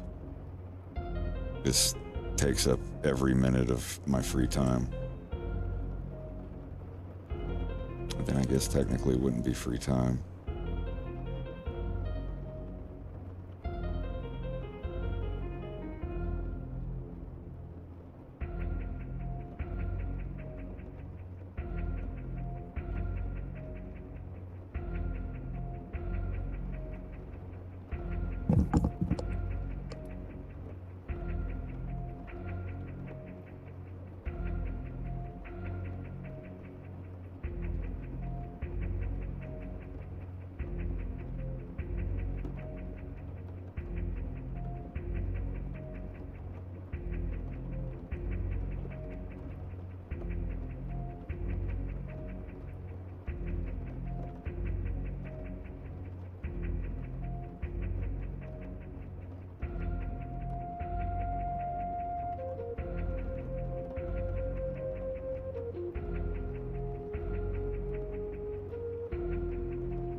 Yeah, I've seen a couple of behind-the-scenes animation stuff. I mean, that stuff's been on TV all the time when I was a kid. Come find out how the magic is made again for the first time on home video.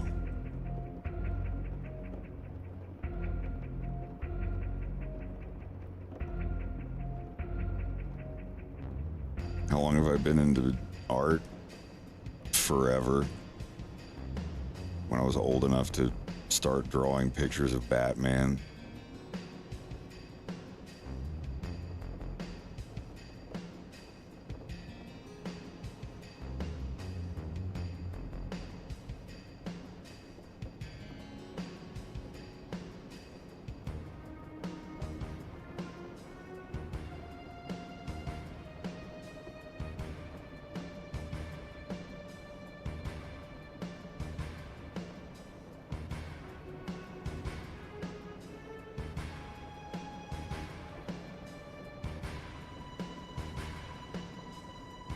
Yeah, I'll do my best to make it 2 parts.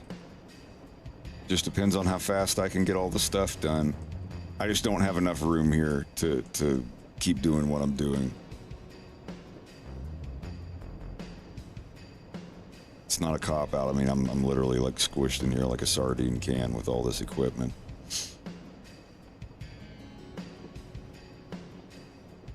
Nope.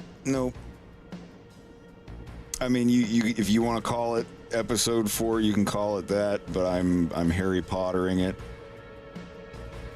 It's going to be Numbers on Paper Part 1 and Numbers on Paper Part 2.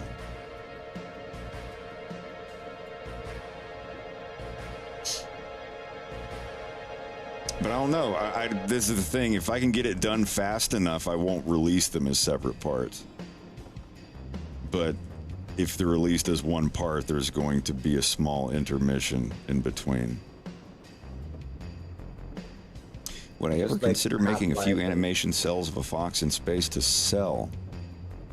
Absolutely. Rex tried it once and it was very successful. I'm sure he could hone it in and teach me how to do it and what paints to use.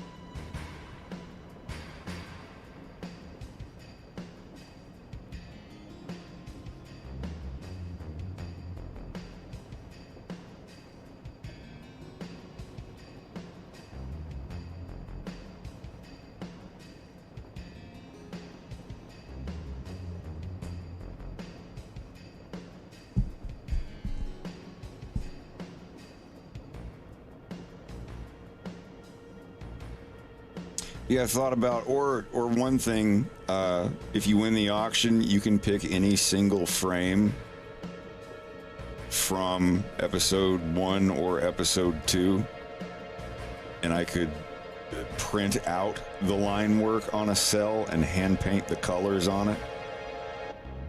Or, I mean, I could just print out a black and white of it and actually like ink the top of it.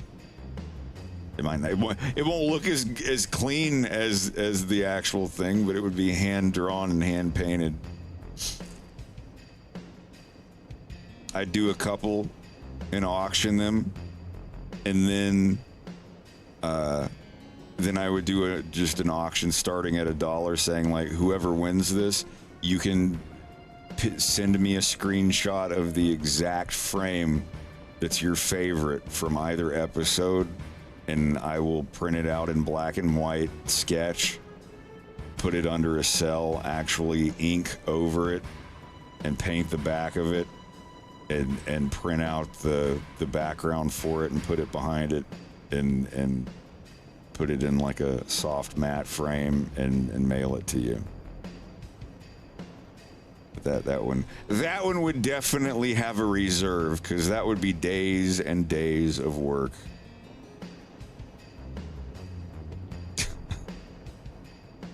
I don't know, maybe I wouldn't need a reserve on it, but any auctions I do always start out at $1 for my art. They would usually get up to a couple $100.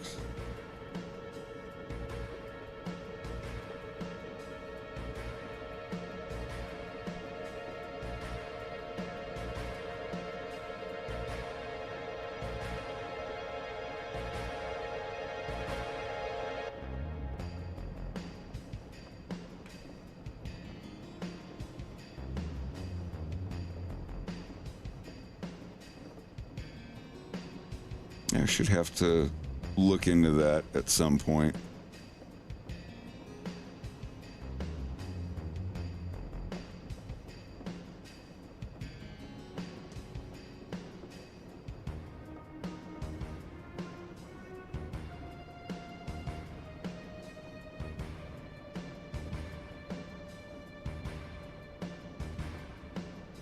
Oh, where did my damn Doberwoman go?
Thunderbeam, thank you for the tenor.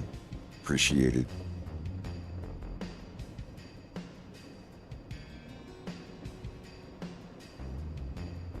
Clone High rules. Titanic Gamer Dude, thank you for the $5. Much appreciated. Sorry if I missed that. Ever considered starting a series of my own IP of some sort? That's exactly what's coming after Fox in Space 3. I'm hanging up a Fox in Space, and I'm going to be working on a series called The Violence. It's my own baby. It's my own IP. It's completely separated from anything else, completely different universe.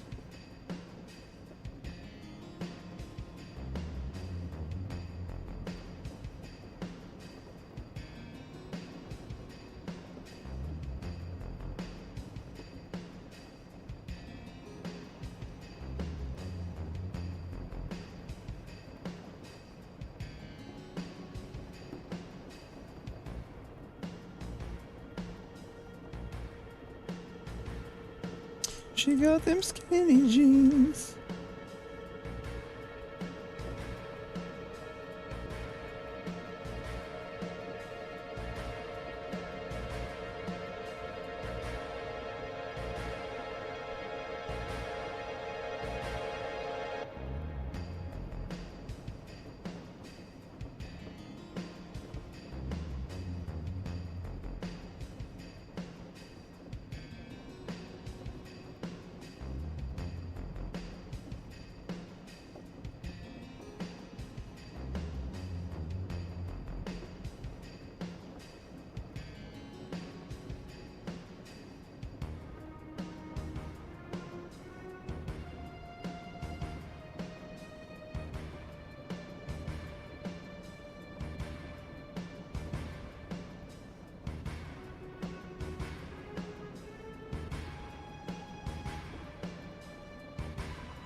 Unfortunately, I do need to do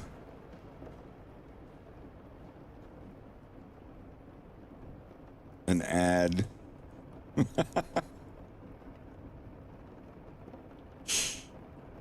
My ad. My ad. You know, kiddo, I need a lot of things to stay afloat as a merc, but, right now there's one thing I need more than anything else. A shower? Wow. Wow, that was incredibly rude.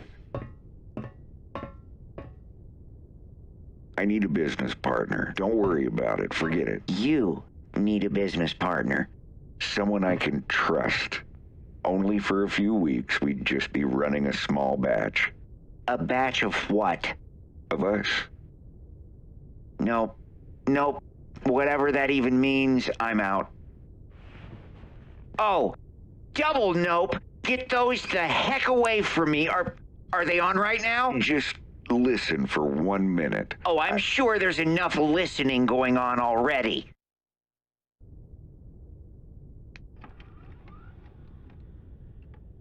There is just one question that this begs. Can't you take my word that I don't have robotic legs? Nope. You don't do good things like I do. You do things I can't let you do. Always something breaking us in two. I wouldn't have to sing anything, would I? They say two hearts should beat as one for us. We'll fight it out to see it through. Wait, why do the pants come off? I know this will be so much fun for us. Making merchandise At this low price, It's not so hard to do.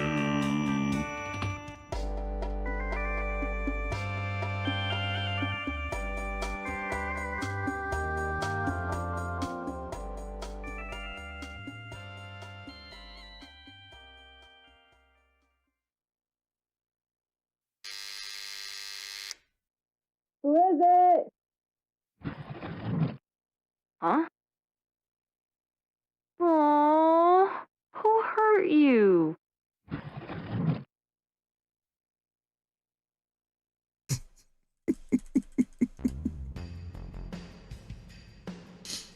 I had to play it at least once.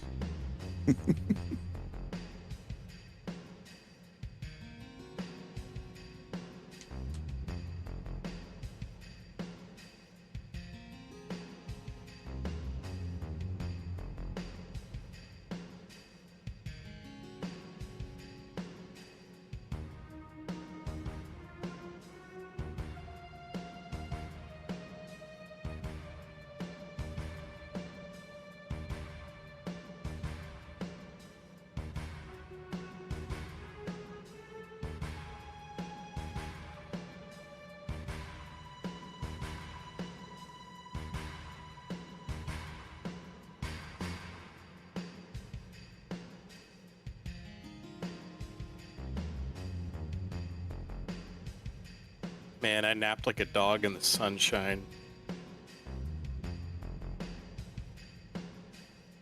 It sounds like a secret phrase. The two spies meet on a bench, and one is like, "The sun is shining." And the other's like, "And I slept like a dog in said sunshine. Are you brown squirrel? Are you brown squirrel?"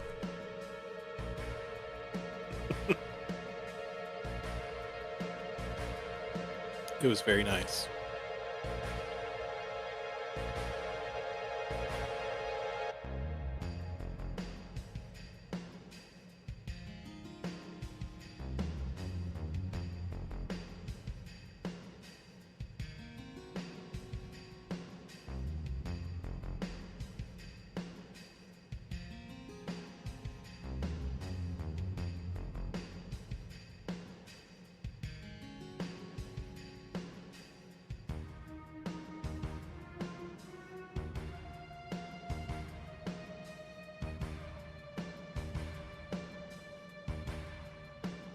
Vegetable They have television tails. wants to know. That's Stuart. Okay.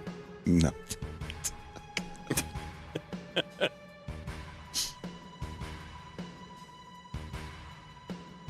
They have clothing, and he has a belly pattern.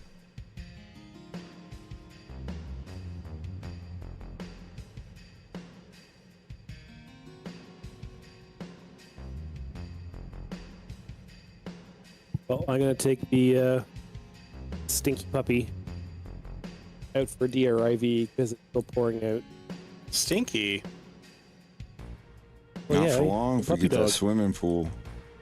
Yeah, I'm gonna take him over, give him a quick visit to see Scott maybe, and then I'll go pick us up a bite to eat.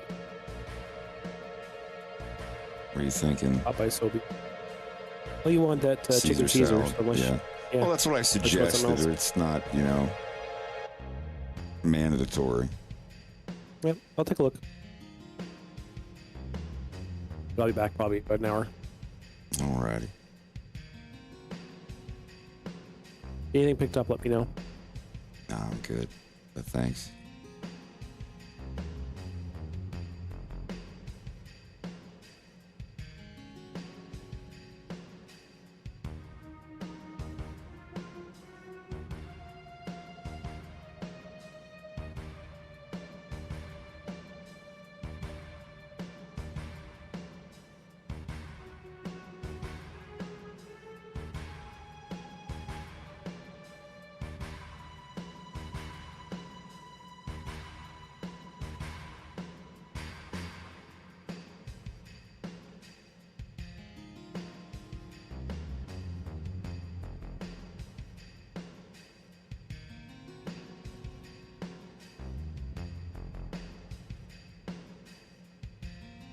Ronan K, yes, the violence will be sci-fi. Thank you for the €2.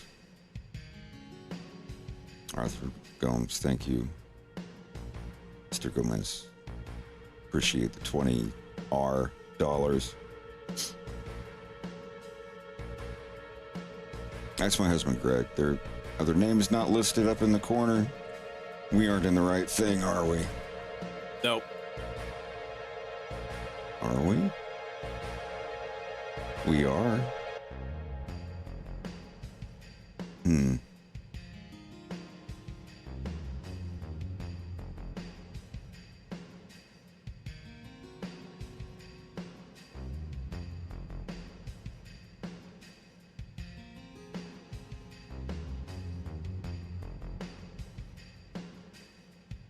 don't know where the voice box is, but it should show everybody.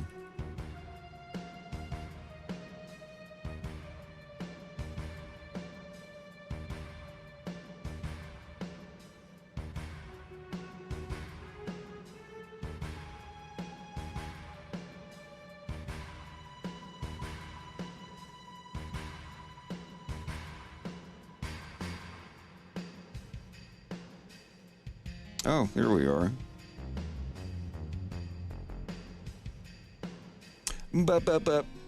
Up there. Up there in the top right.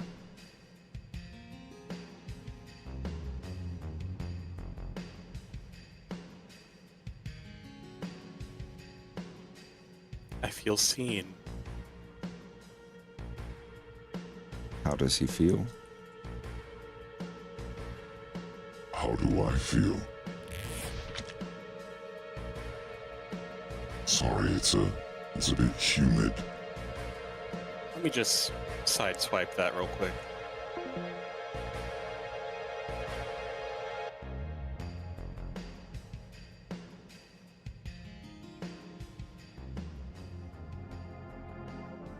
Long story short, this is the scene after Farrah gets in trouble and Bill gets in trouble. And the Secret Service guys bring back Farrah to talk to her dad. So, this is when she's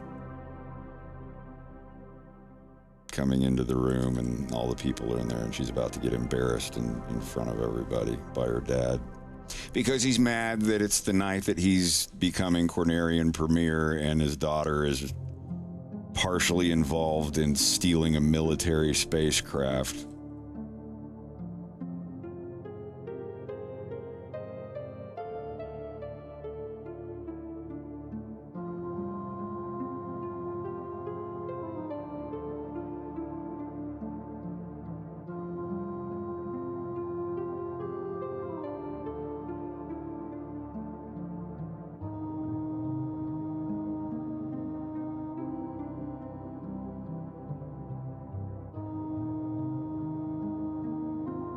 She needs arms.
Everything that I'm playing, you can see right there.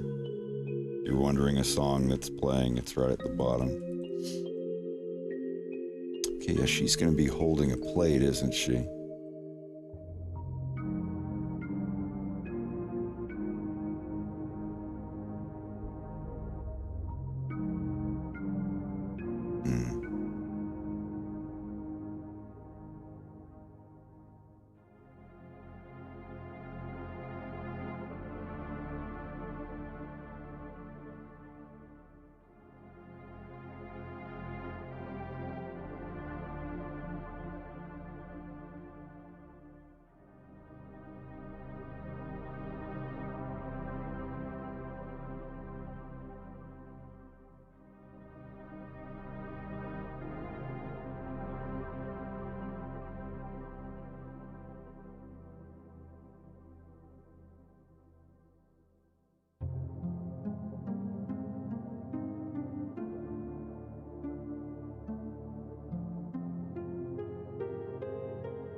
Well, it's my job, and I'm only good at this and door greeting at Walmart and working at a gas station, so this was the choice.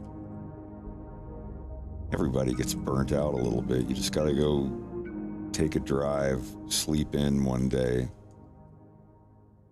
do something else.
It's always slower when you're drawing a character for the first time, too.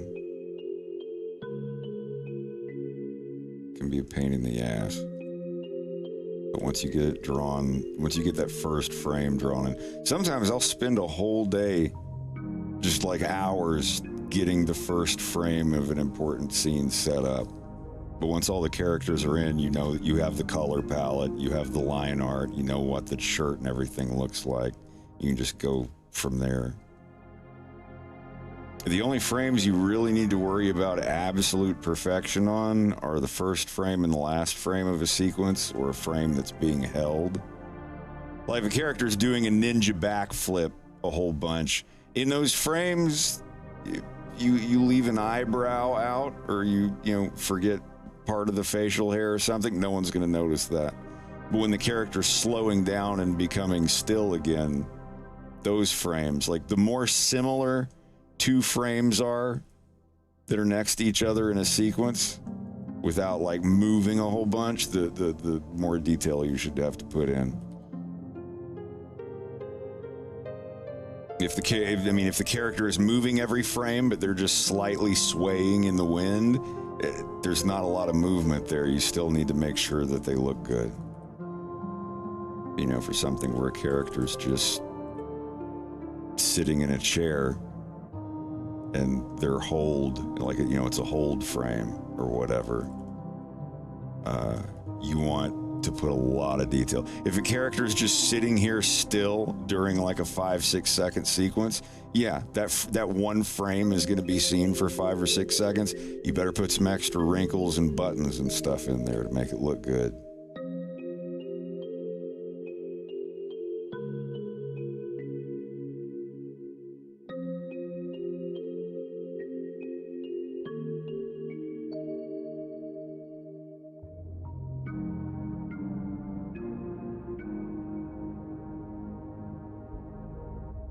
She looks like she's looking over here to Perry's right.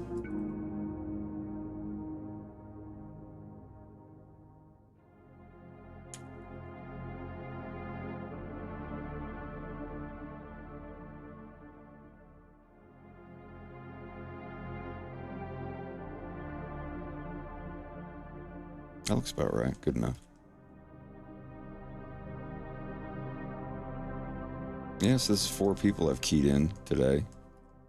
The last night for these 2, or whenever it was.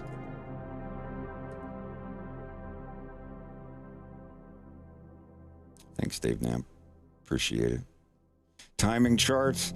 The 3D models themselves represent the exact frames. So, like, model would be like here for 2s, for like 2 frames, and then this one's on 2s, and this one's on 2s, and if it's a quick thing, putting it one, like you'll see the frames of them down here. Let's see if I made her stand up right here. So now we've got these frames. If I need to pace something out, I just interpolate them here. Was it bake keyframes? Yep. And you set them all to constant. And if you want it on 3s, you just delete all these frames. So it's on 1, 2, 3, 1, 2, 3, 1, 2, 3, 1, 2, 3.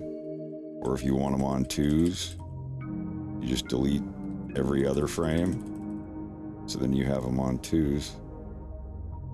Or 4s or whatever. Or if you want them on 1s here. I mean, you want it on 3s as the character's getting up, and then it goes to 2s, and then back to 3s again. You can just do it that way.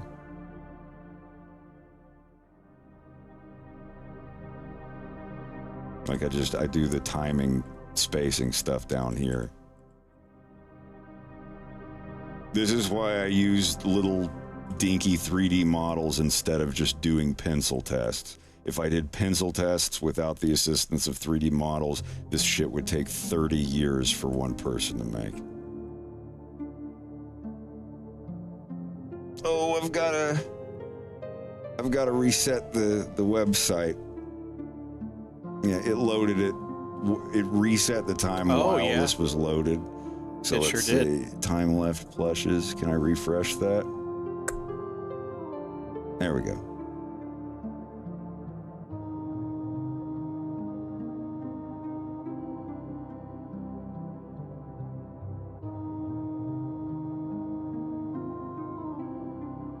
Thank you for letting me know. Yes, they have been extended.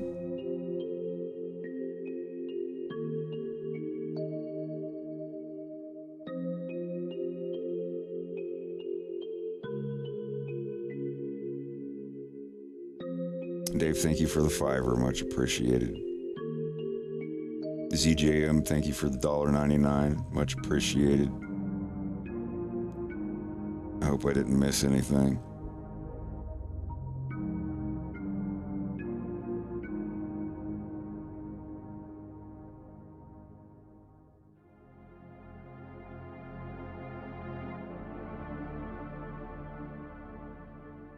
Let me delete this. I didn't mean to.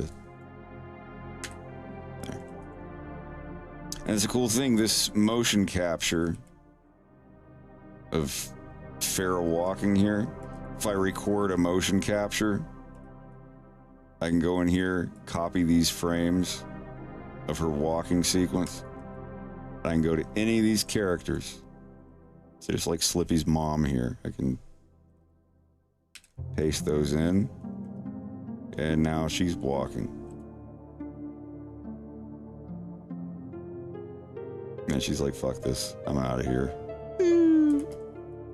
But basically, anything that I mocap on one model, it's instantly transferable to any other model that in this room, any of these that I've made. Same thing with Fox over here. Like Fox's model, same thing, same name of bones, same rig setup. But I mean, this was mocapped with a woman, so Fox is gonna kind of look like a girl when he's walking. Look at that. Hey Fox, man, you got some fries to go with that shake? His tail is starched. But yeah, if I mocap one person, I'm like, oh, I meant for this to be the other character. It doesn't mean I have to start over and enter in another character. They all have the exact same rig.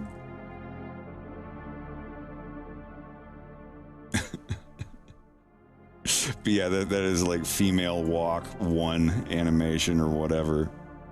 And that's hers. Or hell, you can put it in orthographic and make it look like a isometric furry office simulator. It literally looks like a Project Zomboid or something. pretty neat.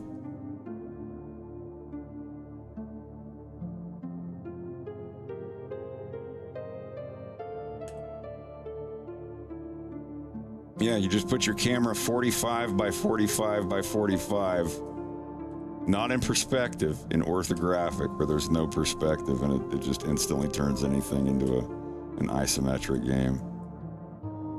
Or Akari Warriors, like a top-down kind of thing.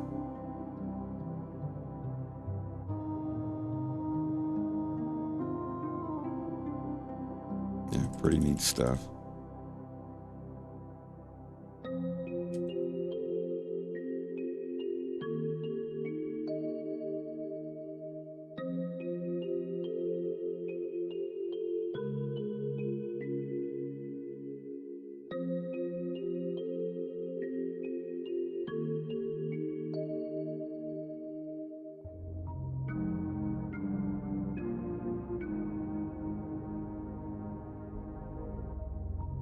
Well, no, some games will do different than 45.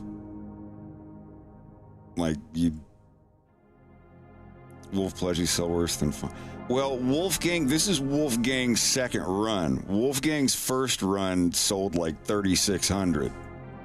The reason that I'm bringing him back is because a lot of people got their order messed up. There was a couple of errors on the server when everything launched. But yeah, I just have these little dinky characters that I use as a reference. You don't have to give them, shape keys and expressions and stuff. It's like I can draw all that, and they're extras anyway, so you don't really have to worry too much about it. They're only going to be used once or twice. But they're the same models for every bit of mocap. I can have them all in the same, armchair movie critic pose. Yeah, that's why like all of these look exactly the same. I haven't set up their pose yet. See, like this guy's sitting holding an empty wine glass or whatever. She's just sitting there, hands on legs. She's sitting there with a wine glass. She's gonna have a plate with some food on it, and her other hand's gonna be holding a fork. Some of these might be standing up. These two guys over here are standing up because they're this is the two underlings of Farah's father, and she's coming into the room here.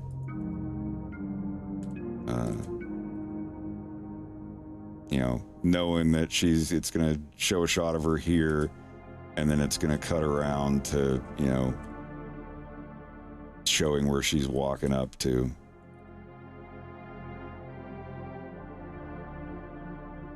Still need to give her a tail and just copy her dad's. Use it just about the same texture anyway.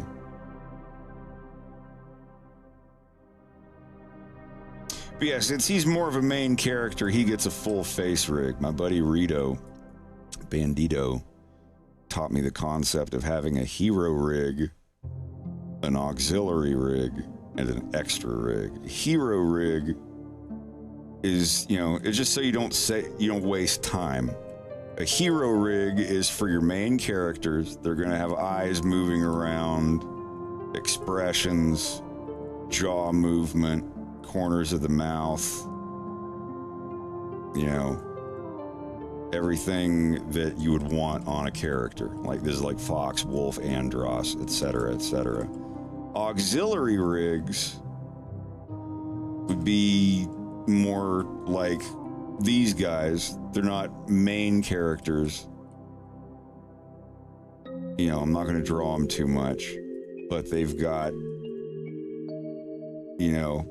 they've got jaw movements, very basic. See, I don't even think on these I didn't even do anything with the eyelids. The ears, very basic stuff. And then you would have an extra rig, the lowest. It's like low, medium, high. High is the hero, medium is the auxiliary, and And low is the very basic rig where like this guy, he's got the body rig. Every character will have the mocap body rig. But other than 2 neck bones to do this, no changes. Not even a jaw moving up and down. So if there are people in the background just, oh, blah, blah, blah, blah, you won't believe what happened today, Joan. Oh, man, blah, blah, blah. My wife's making chicken parm, blah, blah, blah. You know, they just, their mouth would be going up and down. Some of these have more bones on them because this is just a Farrah Phoenix head that I copied. I can go in here and delete all these bones and it wouldn't matter, but they're already there. Might as well keep them. But moving forward, yeah, like I would maybe have a jawbone on an extra rig, but it's just you have to allot the time. You have to figure out, you know, like how much is this character going to be used. If they're just going to be in a background shot, don't even, you know, just like with her, don't even, you know, make them a mouth bone or worry about rigging eyes and stuff like that. You don't need it. And if it's a character that's going to be used quite a lot, then they're going to have like this many bones in their face, so you can actually animate stuff. But I only do that for the absolute main characters that have a lot of screen time. You could argue that her dad won't have that much screen time, but he's gonna be playing piano and singing. I need to have him with like an amazing rig. Yeah, it makes sense. So I've just I had this perfectionist problem where like every character needs to be rigged. Every character needs to have shape keys for the face, e, o, u, f, pl, ol, like all the mouth shapes and everything. And it's like, dude, if I'm going to be drawing their faces from scratch anyway, because they're new characters that I don't know how to draw, I can do the rest. If I spent all the time giving every single one of these characters all of the visemes and shape keys for like a VR chat model, I'd be in here for months.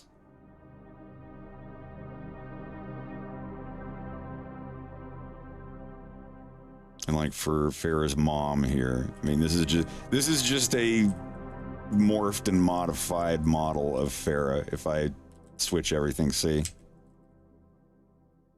I just want to make her look a little different, but kind of the same. Like hitting randomize on a character creator when you've already got a character made a little bit. And based off of this model, this is what I got for Farrah's mom. And then once you have these first pictures now of what she looks like, and then you get a shot of her like this, or over here, or whatever, then you can look at these pictures and kind of use these as your main reference to draw Emma from whatever other angles. And then after you've drawn her like 5 or 6 times, you can kind of get the gist of it.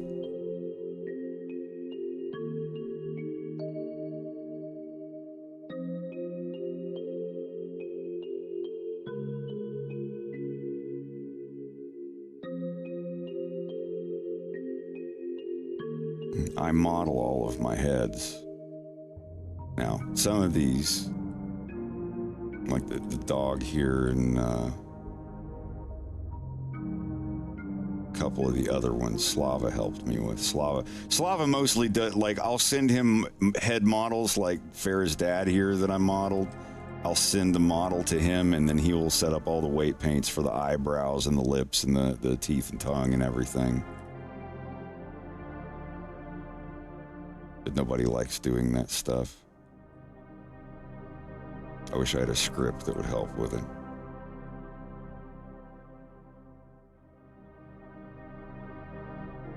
Well, that's the thing. I don't worry because I'm selling a Wolfgang, Seamus, and a JJ plush.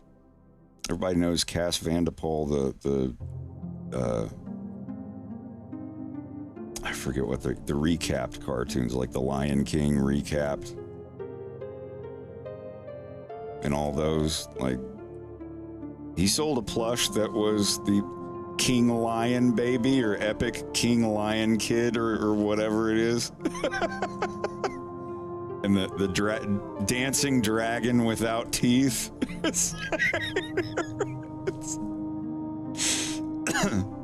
I mean, that's legally distinct. There is not a version of Wolf O'Donnell in any game that looks like my little Wolfgang Seamus dude. Same with when has any other fox been barefoot with a black eye and a cut on his head in a tank top? You know.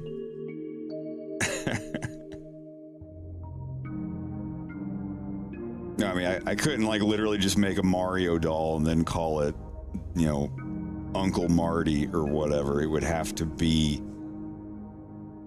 like transformative enough. It's like my buddy Jack who did the Smash Bronx cartoon.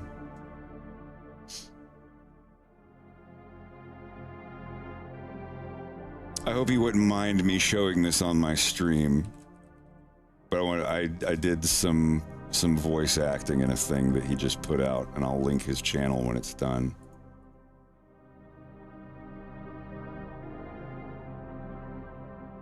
But yeah, I wanted to show this.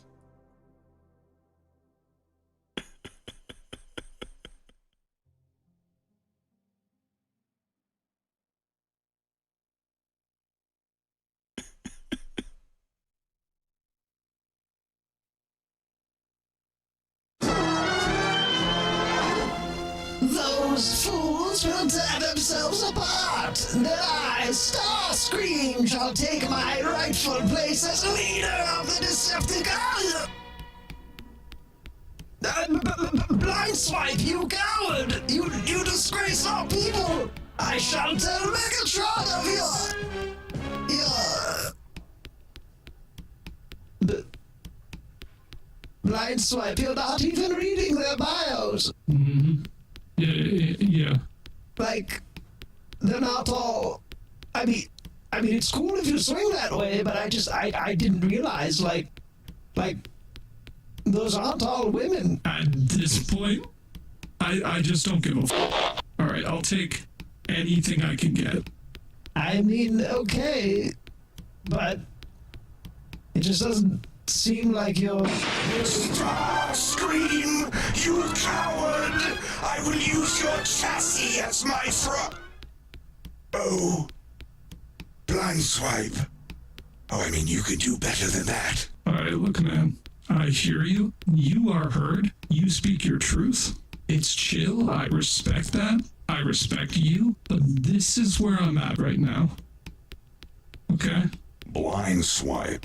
Self-respect is the right of all sentient beings. Okay. Maybe it's easy for a specimen like you, okay? Like it's easy for some big, shiny Adonis like you to say, oh, you gotta respect yourself. You are a piece of asphalt, okay? Get the f*** out of my face with this shit. You see what I'm doing every day I'm here, and I'm swiping. My thumb, the gears in it don't work anymore, okay? They are breaking, they are creaking, they are squeaking, and there's nothing I can do about it but keep swiping. So stay the out of my way. Oh shit, I got a match. Oh shit, homie. I got the touch. I got no power. Yeah. After all is said and done, I never walked and I never run. Blindswipe, that's clearly a bot. The fuck you mean, buddy? I'm a bot.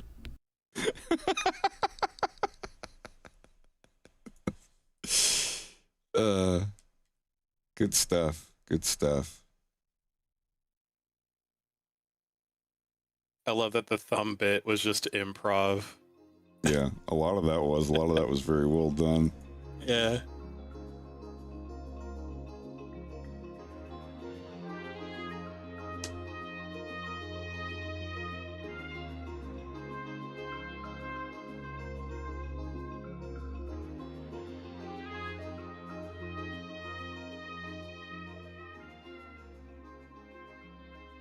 Clip 2 state. Yeah, I'm thinking about not reanimating this, but uploading it to where it could be like a fully finished deleted scene. from episode 1. Some of you have seen this before. This is originally going to be at the beginning of episode 3, part 2, where we go back to Fox, Wolf, and Andros sitting at a table while Wolf is slowly getting drunk. Oh, the adventures, kiddo. It'll drive you into some nasty habits. I really hope you're getting your money's worth. You sound like you're looking for another black eye, little man. Only if you're looking for another eye patch, you big jerk. Do you know who the hell you're talking to? Very, very well. Yeah, and who's that? A son of a bitch. I think that would be a good little short. Yeah, I was animating that a while ago.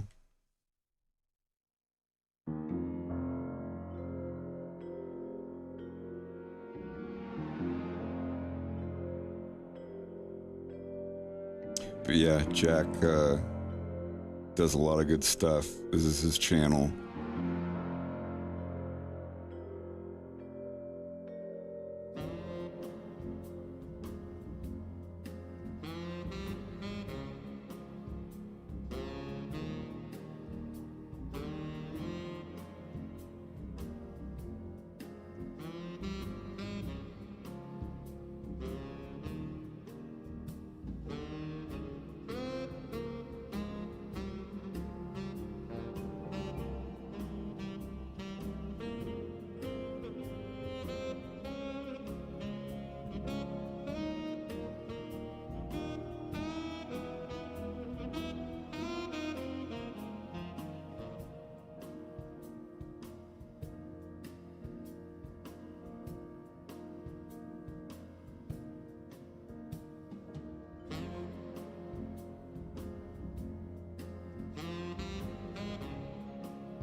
I never got a copy of that. I never managed to take a real look at it.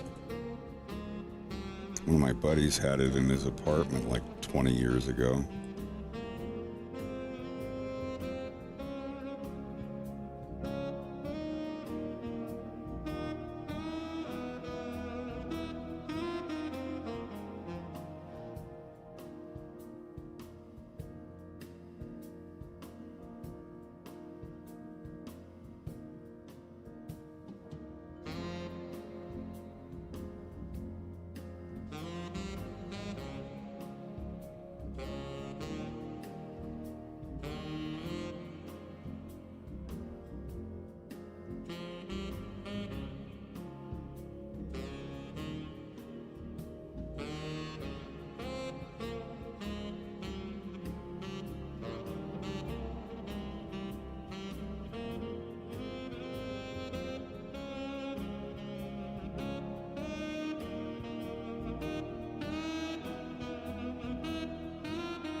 Yeah, have a good one. Take it easy.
We've lost one.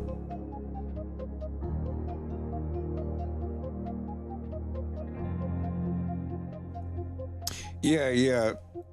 Mostly. Hey, BB Mar. I'm doing good. Just keep in mind, I do stream all the time, many days a week. Sometimes I go on a streak called the Dirty 30, where I stream 30 days in a row with 0 breaks. I mean, 0 days off in between 4 to 8 hours every day, 30 days in a row. I do that on Twitch, not YouTube.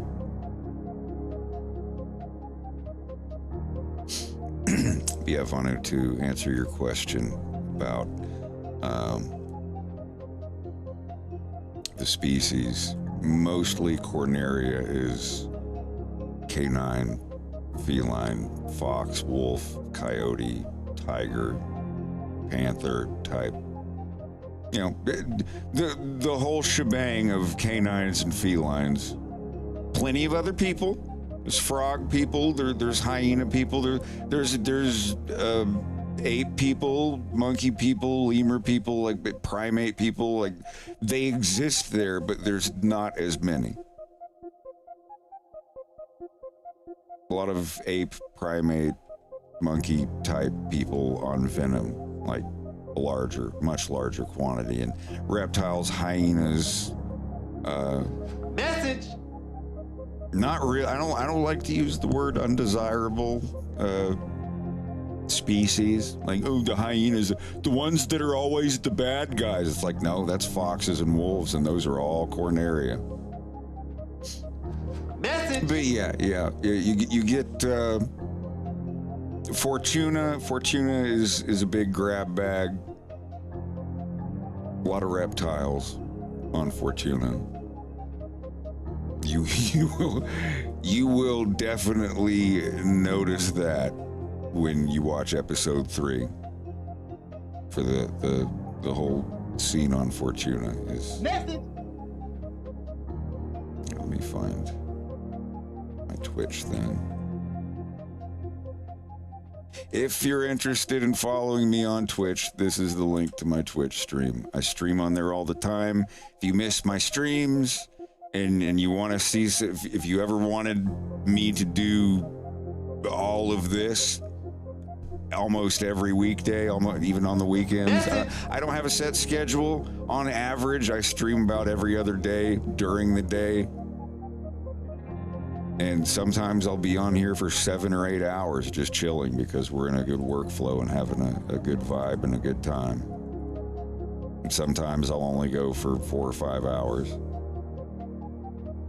But it's constant. It's all the time. Like, I love showing stuff on stream to people who want to see it. I prefer not to put it on YouTube because that's where the biggest draw is. The biggest draw. Sorry, I'm distracted. But yeah, that's where my biggest draw is, so I don't want to put all the spoilers and behind the scenes stuff on my main channel where people will, have things spoiled for them.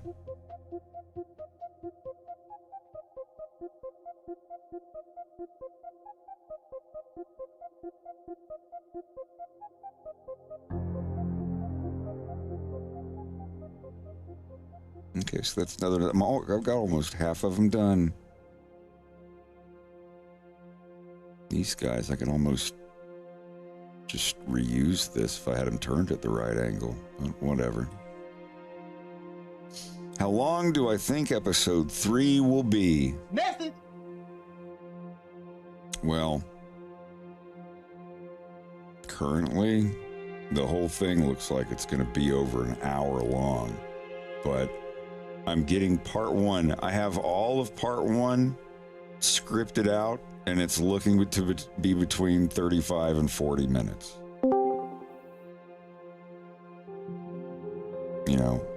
Every time that I take a couple months to make a short or a funny little clip or something, it adds that many months onto the production of episode 3. I mean, that's just a fact. But,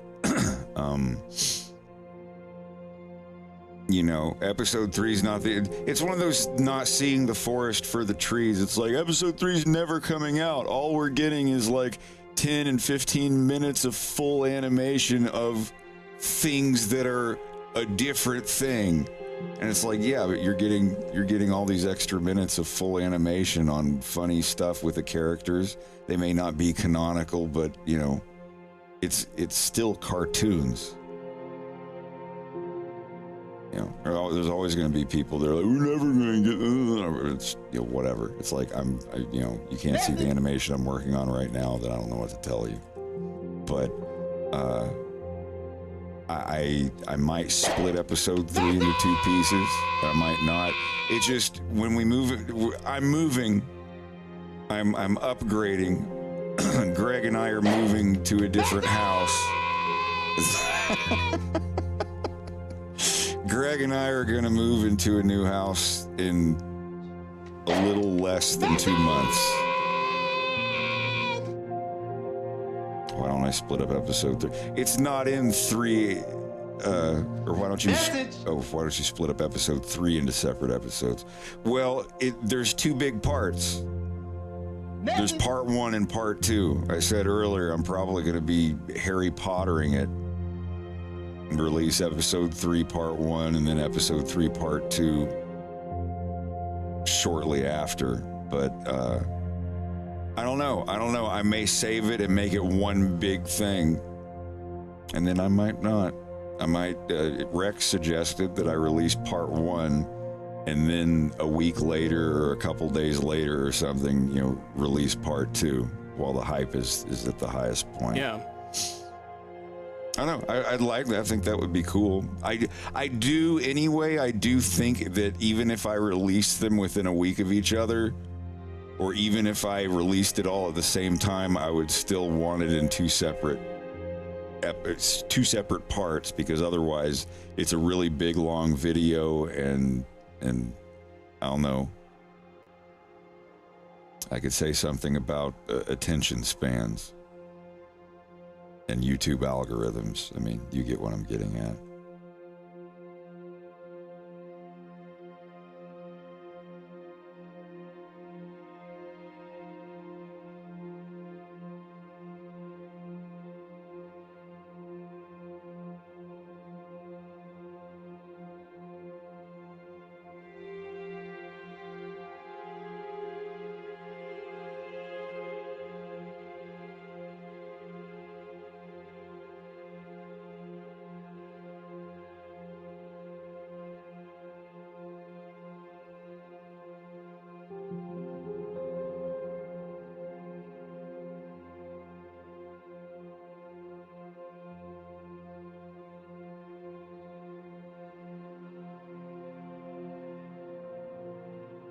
Next character.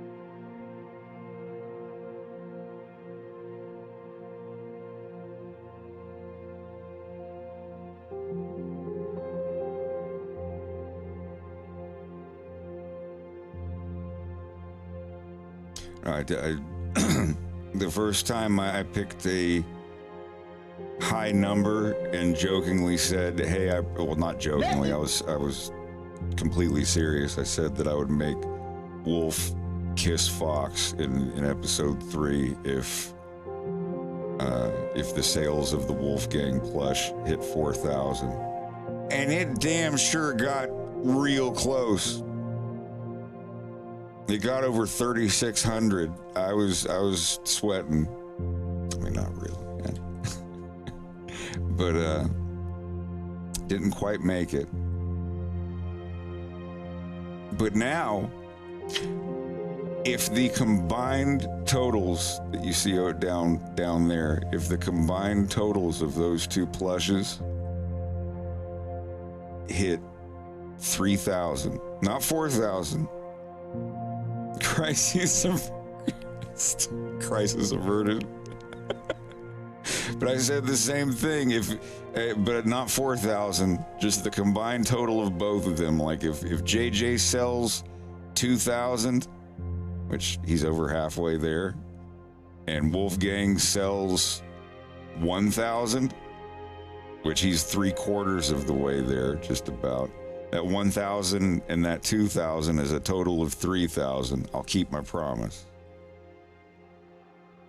And I'm not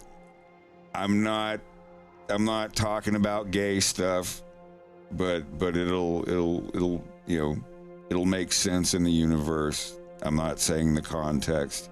It won't be sexual. It won't be gay, but it's still just kind of a joke.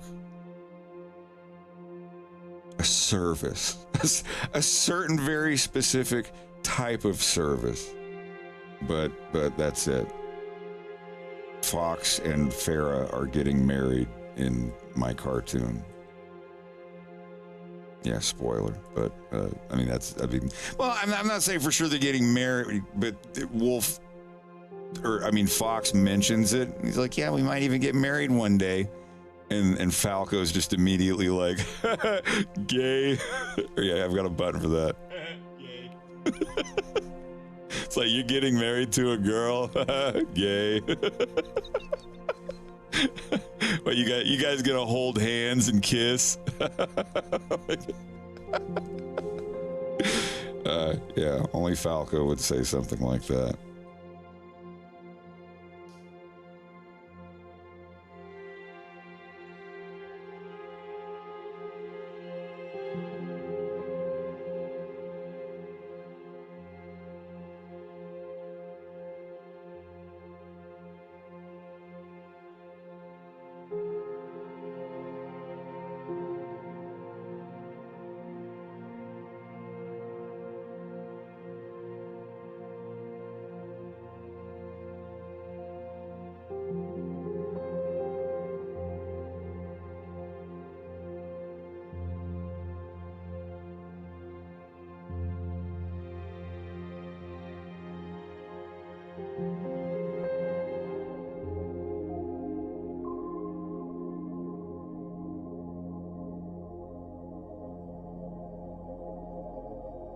I've not animated anyone kissing.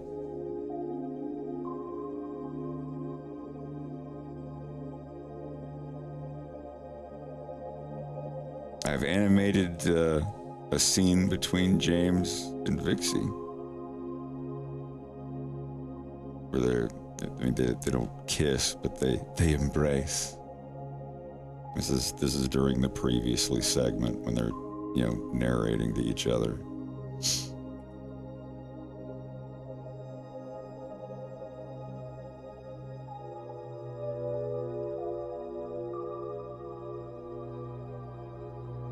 This is the scene that I'm definitely going to have to mocap because it's a very energetic handshaking between two people.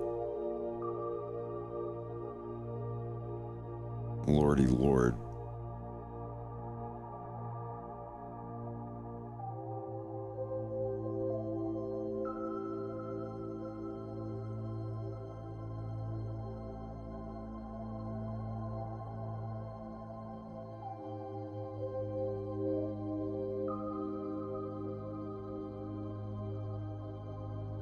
Thanks, Conky. I appreciate it.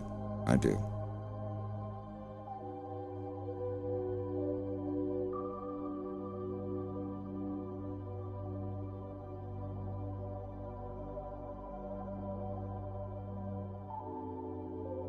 I hate to have to redo these ones because I really like these models. Redo what? The James and Vixie models. I mean, not the heads. The hardest part that I would have to redo, I'm not talking about the heads, thank God. Like, the heads are fine, but like their bodies. Like, I really like. I thought you were talking about the scene in general. I was like, you better not. No. I mean, just the models, because like they're not animated here. I understand. I'm not doing any more scenes without mocap.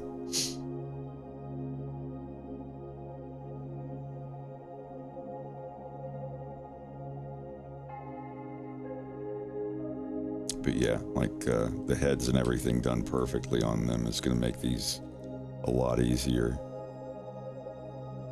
I'm not that good at painting and modeling, but I can kind of get the characters exactly. Like, see, I know, like, his mouth is kind of messed up and the hair doesn't fall right, but it doesn't matter. I'm not tracing the models. Like, I just need the basic idea of where their teeth and their heads and everything are going to be.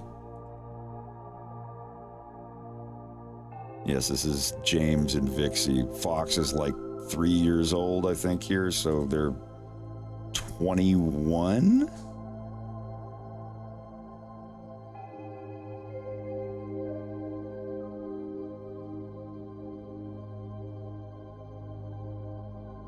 Oh.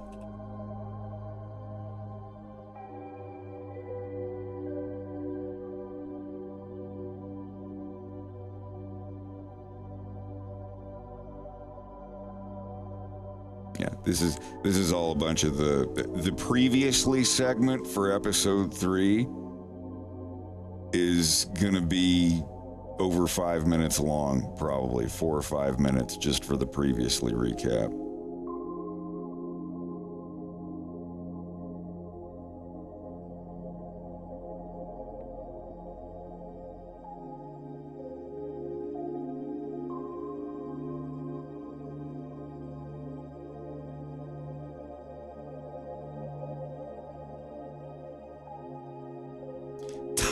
Tiny nod to the violence. This is a clothing brand of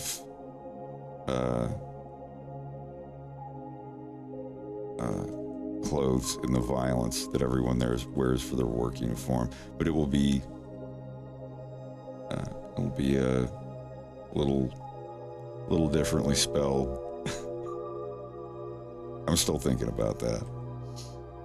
Doing it W-A-R-E-Z.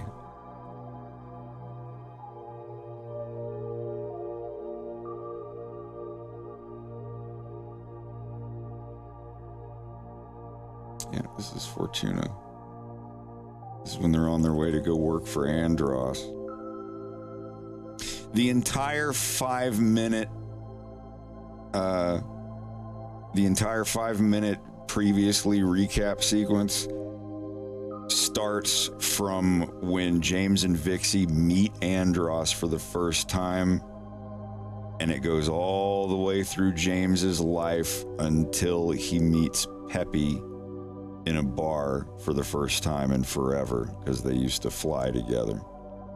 After all the horrible stuff happens to James and Pepper makes him do all this stuff, he finally just snaps and quits and says, put me back in, put me in jail. I don't fucking care. I'm not being under your thumb anymore.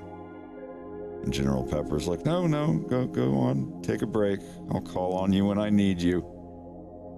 And, he goes to a bar and does something that's very un-James and gets drunk. And Peppy is there. God, I can't wait to start on that scene. Yeah, there's going to be a 5 minute super speed run of James McCloud lore at the beginning of the episode. From when he's like 20 until he's, a year or two before the beginning of episode 2.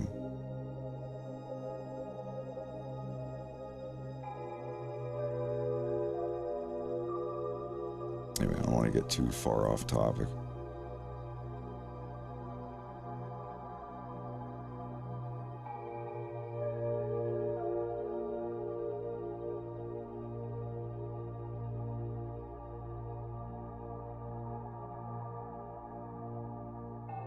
We're not going to see how James gets his slingshot hand, but you will see how James loses his original hand.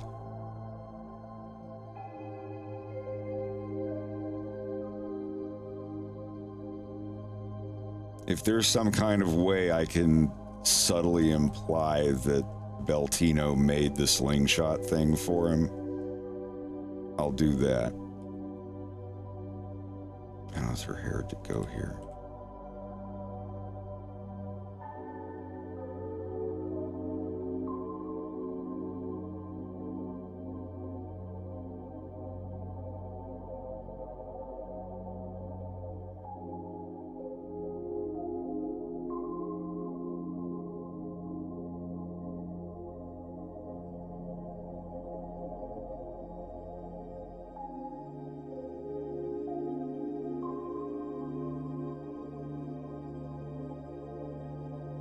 Yeah, she's got that high cuff.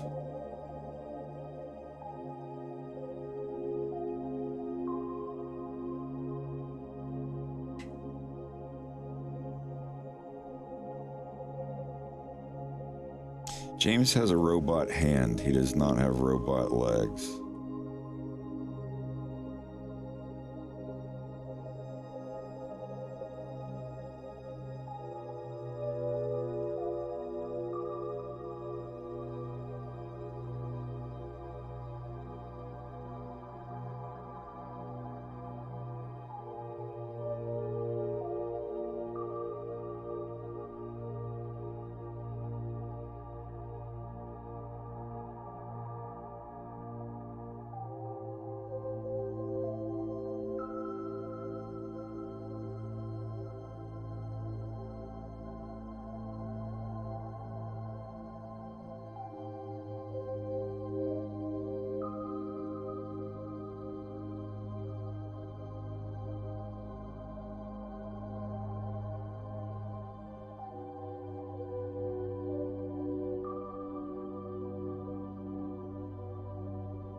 Hungry at all? Did you get them salads? Yeah. I do up Caesar salad for you. could also do it as a rap if you want to get stuff to do the raps. Oh yeah, do a rap. Yeah.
This is another one that's going to be tricky.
Work-taker.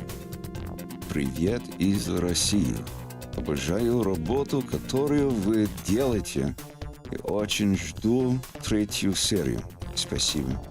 Классная плюшевая игрушка волка уже сидит на моем рабочем столе. Очень большое спасибо вам. Очень круто. Хорошего дня, вечера или ночи. Здесь сейчас ночи.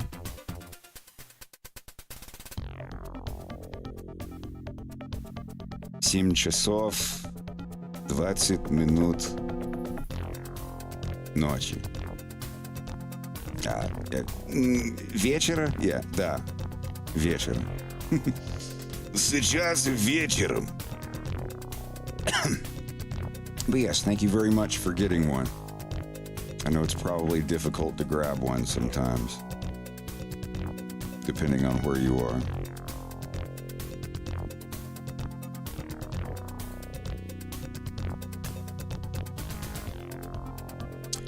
Greg, did you already make them?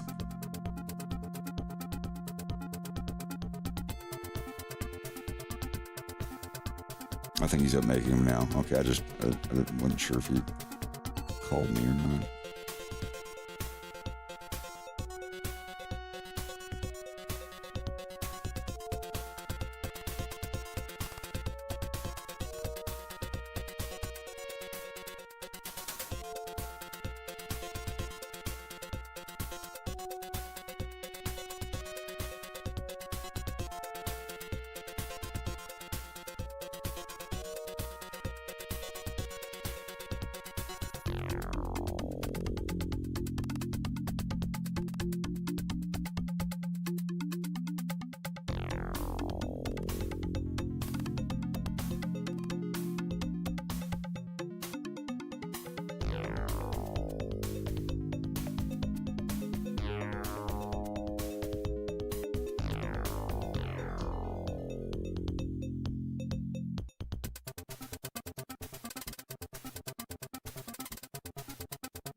Sorry, I still need more practice.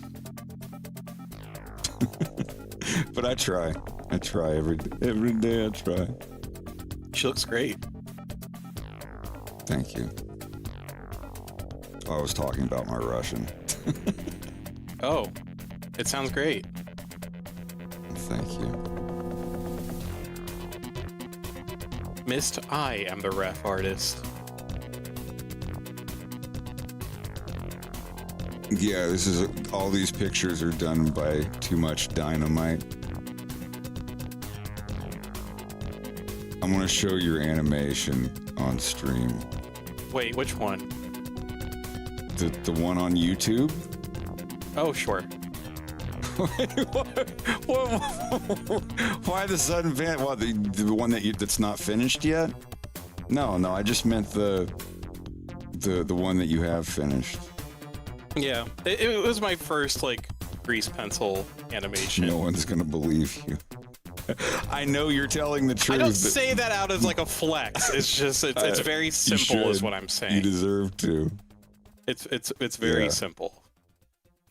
I taught Too Much Dynamite.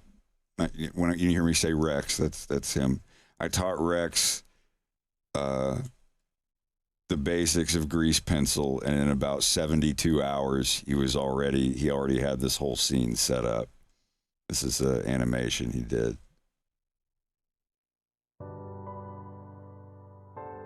With me in front of it and dancing beans. But it's just kind of one of those musical ambient things.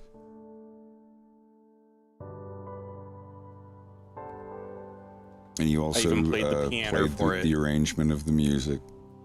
I did.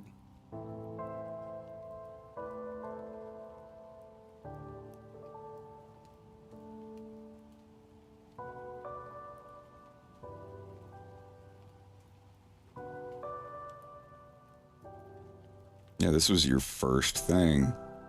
Yep. All on grease pencil? Yeah, it's entirely Blender. Well, I drew the backgrounds in Clip Studio. Things. Yeah, they're all separate PNGs that are layered and blendered. This is all in Blender. It's like a 3D environment. I swear, if that chameleon were a plush, I'd throw it at my pillows. It's cute. It would be my pillow. Yeah, the whole thing is cute, but I just keep looking at that chameleon, and I'm like, I want its big stupid face in my life.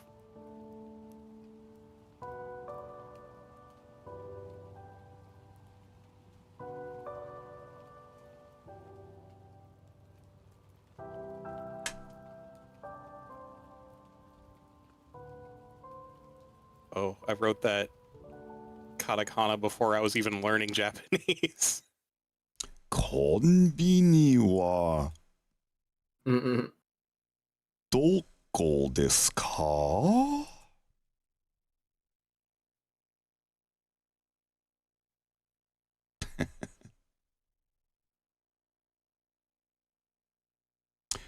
Well, I'm going to go ahead and call it because I got to go eat supper. Once again, thank you all for coming. We are extending the plush for 11 more days. You can get a JJ plush or a Wolfgang or both.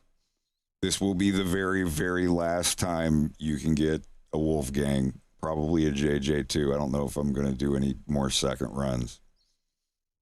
But if you Broken Flowers, if you like what we've done here for the past 3 hours, I stream on Twitch like every other day, all the time.